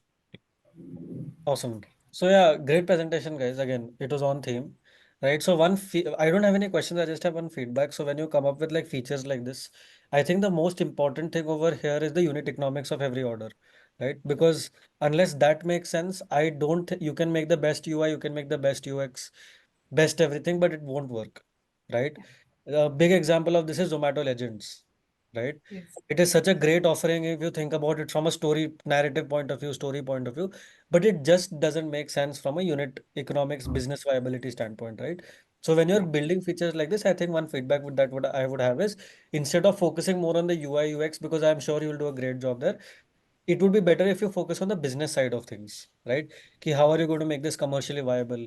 How many customers do you need to make this thing? Maybe make a P&L type thing over here, because every feature that you build has different kinds of uh, like things which will basically make it fail and make it succeed, right? In this case, unit economics is the only thing that matters, right? So I think a little bit more over indexation on that would probably help. But I loved the presentation. I think that was great. Yeah. Thank you, Athar. That's a great feedback. Actually, I did my Excel calculation at the back end, but I didn't bring it here. I just put, kind of did a little unit economics on the conversions and the adoptions of the day. So I took some daily order values. I took the number of subscribers on Zomato platform, and then put a conversion of 2%, then put a subscription fee. And on the order values, I did kind of, per 300 average order. That kind of calculation I did, and it did come up with a quarterly recurring revenue here, but I didn't bring that here. But thank you for that feedback. Yeah, I think cost is what I'm more worried about. Revenue is something that I can still cover through marketing and all. Cost is what I'm slightly more worried about, because my biggest point would be first to make it CM1 positive, CM2 positive, then we move to EBITDA, and then end May it becomes PAT positive, right? So all of this cannot happen in one go. It's impossible, right? I mean, in most cases, it's impossible. So you have to take baby steps over that, right? So I would love to have seen that journey essentially, Understood. right? Yeah. Thank you. Cool. Mayank, on to you. Anything that we would like you want to say? Yeah, hi. Firstly, very much thankful to guests and everybody. We have another special guest who just happened to got some time out of his schedule. So Shravan is here with us. And Hello, Janta. What's up? Hi, guys. How are you doing? Hi, Shravan. Hey, Shravan. Hey, Saurabh. First and foremost, here, Saurabh and Raghav, thank you very much for super grateful for this, for taking out time. I think it's super special that you give back to the community and people have worked really hard. And kudos to Athar and the entire students. Obviously, aap sabne काफी अच्छा काम किया. I am hearing good feedback about this. So I'm sure you've had a ball time, right? So first and foremost, I think this is a very enriching experience. आप यहाँ पे जब आपके पास limited context है to pick up an idea, think about it, look at the depth of each part of it. It is not an easy thing to do. And I keep saying this, and I've spoken this like n number of times, that the true definition of any product manager is meticulousness, is resourcefulness. How much attention to detail do you have? Like, I think the feedback that Athar was giving, I came in the last 5 minutes, so I don't have like enough context कि आपने शुरू से क्या बात की, but the last 5 minutes I could hear, and that is really right? जैसे आपने जो food ordering business वाले पे बात की आपने, one of the things that is a very hard thing in low margin businesses is how do you make sense of economics, right? You might be able to get retention also, right? But उसमें वो bandwidth ही नहीं है, वो scope ही नहीं है. right? So how do you build, and that's why people build newer and newer markets, inventory heavy markets. आपने देखा होगा Swiggy या Zomato, it started as a marketplace, but उन्होंने club करने लगे अपने brands को because they can better control their margins, right? So amazing यार, that's amazing. क्या एक बार यार Mayank, can you share this screen? I have few announcements to make. I just wanted to kind of jump in over there. Yeah. Amazing, right? So if you really like the program, I think the depth of this, it is just like a precursor to what we do in the community, right? Again, the whole point of any learning experience is not really the content. It's a post-content world. I keep saying that, right? It's the experience. It's how do you take the and transform those experiences into your habits in life. So the fourth program is kind of opening up. It is shaping up. There is a lot of demand for this. It's hard to get in, but again, it is a program that you will find super valuable if you found this activity valuable. So it will be like the 100x of that, but it'll be hard, but it'll be gratifying. So that is opening up. So look forward at go to rethinksystems.in. You will essentially learn a lot. आपको program के बारे में पता चलेगा कैसे हम काम करते हैं. Why is the community special? Why is learning special? Why not anchoring on outcomes actually gives outcomes, right? So that's amazing. That's going to happen. Second G's, we are also having a mixer tomorrow. So people who are in Bangalore, especially for the Featureathon people, it's a free event because आप सबने fight मारी है, right? बाकी सबके लिए paid event है, right? लेकिन आपके लिए free event है, तो आप आइए. If you want to bring a friend along, be my guest. Do that, right? So that is just open for the people who participated in every capacity in the Featureathon. And again, if you really like this experience, अच्छा लगा, so the value would be for other people who can learn from it, see from it, right? मैं फिर ये बात आप सबको repeat करता हूं. आप कुछ भी स्किल सीखो लाइफ में, कोई भी स्किल, अगर आपका वैल्यू सिस्टम मेटिकुलस नहीं है, वो स्किल वेस्ट है, उसका कोई मतलब नहीं है. What I mean by that is I'll give you an example of it, right? It is not really about products, right, which are valuable, which is obvious to everyone, right? Obvious products सब बना लेते हैं क्योंकि वो जो शुरू के 8-10 variable which move a product equation वो सबको विजिबल होते हैं. कोई उसमें अच्छा करता है, कोई उसमें नहीं अच्छा करता, but ये apparent है, right? But the true value of an Apple Watch, for example, is when you fall.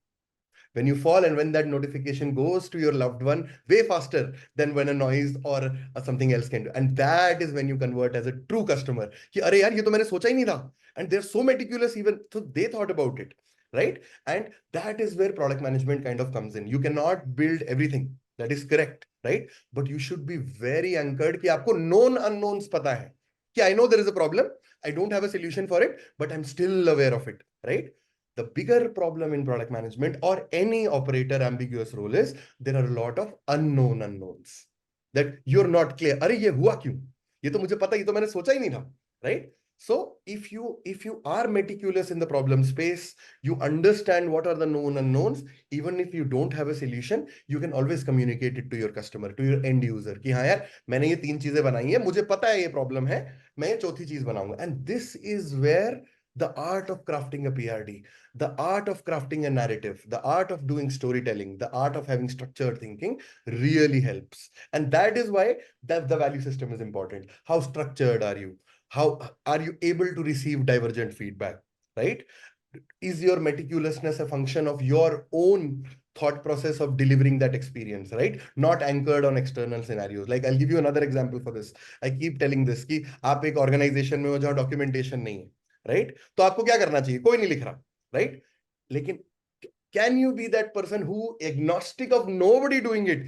You are doing it every single day, and after 6 months, what's going to happen is that when there comes a large project, मान लो श्वेता ने documentation की हुई है, and she has done it for the last 6 months. Nobody noticed, nobody gave a damn, right? But उस time पे उसके पास वो narrative होगा कि वो opportunity उसी को मिलेगी, right? This is the concept of delayed gratification, right?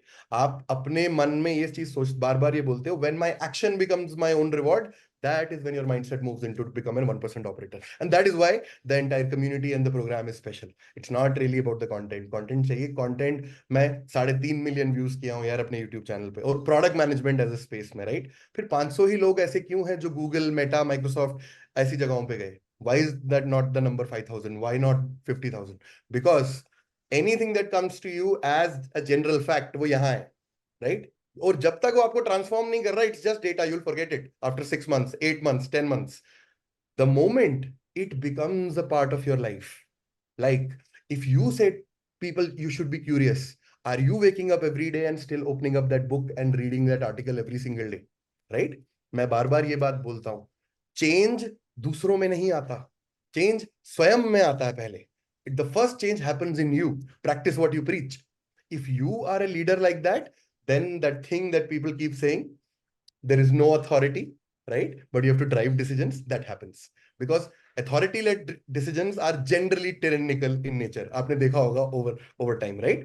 Generally वो decisions बहुत अच्छे होते हैं जहां आप लीड करते हो और इंस्पायर करते हो अपनी टीम को. और दिस यहाँ पे एक प्रोडक्ट मैनेजर का रोल बहुत क्रिटिकल है. इसीलिए ये रोल स्पेशल है, इसीलिए ये आपको कॉम्प्लेक्सिटी को अप्रिशिएट करना सिखाता है, right? The elements on top of it, writing a PRD, doing a good design, looking at colors and things like that, that stems from this value system. It is not the other way around. I keep telling this also to PMs, right? What do people do? They jump into a role, then they start learning SaaS. कुछ और करने लगेंगे. Anyways, ठीक है? So long story short, all I'm trying to put across is, so once again, congratulations for doing this. I think there's a shift in mindset that is needed to become a really good operator, right? And secondly, आपको ये तीनों चीजें पता है, the program is launching, you can think about that. Again, it's hard to get in, but it's very gratifying. Second thing is, there's a mixer coming tomorrow. There is senior director Black Buck, one of my friends is coming. There is head of design Cult who is coming, and a few other friends. There is a director at Z Entertainment Services. She led, and she used to work for Amazon. She's coming. There's somebody from Big Basket who is coming. There are a lot of amazing people who are coming. So you can reach out to Mayank or Atharv, right? And figure out if you are in Bangalore, you can essentially join that class. And once again, I show my gratitude, Raghav and Saurabh. Once again, thank you very much for doing this, taking out the time. Super lovely. Atharv, back to you. Yeah. So one more thing, guys. We have a program preview call which is going to happen on 4th in the evening. So we'll put there's a separate group for that. Essentially, we'll put that group out for you guys on the Featureathon group as well. So join that as well. I think that will give you great clarity on what, because we'll structure that in a way which gives you as much context as possible on what we're going to do, right? So join that as well. And last thing, can we have everybody's camera on? Let's take a group photo, right? Can we have everybody's camera on? Do you want my face also? Depends. If you want to sit on this call, then you have to show your face. Sure. Makes sense. Yeah. Makes sense. Okay. Not a problem. So Mayank, can you fix this thing alignment? एक बार. On my display, it's looking fine. नहीं, can you I stop have sharing your around screen 25. and this thing? Get everybody in window. My bad. All right. Sorry. ठीक है? हो Yeah. गया? Yes. ठीक है. All right, guys. I'll take a photo and I'll do a countdown. ठीक है? So 3, 2, 1. Say cheese. Cheese. That was a test, Shravan, to see whether you're listening to my instructions properly. I or am. not. Cool. ठीक है. Thank you so much, guys, for joining. And once again, thank you, Saurabh and Raghav, for taking out the time, and obviously everybody else. We could have been doing anything on this Saturday, but we chose to come here and spend time with each other, right? So thank you so much, and we'll keep in touch on the WhatsApp groups, right? Cool. And post about your FRDs on LinkedIn as well. I think we'll like them. You should really do that, because I keep telling, देखो, personal brand today is not a choice, it's a necessity, right?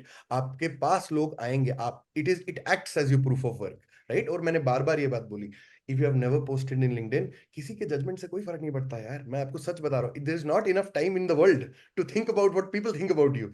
The only thing that you have to think about is, can I take something positive from it? I always say there is nothing called good or bad feedback. There is always actionable or non-actionable feedback. तो आप उससे कुछ लेके जा सकते हो, तो आपको करना चाहिए. Tag everything systems, the community will support you. It might open up a connection which you never know, might lead up to something that you desire, right? Makes sense. And you can tag Saurabh and Raghav as well. They would be, they'll also like your post, right?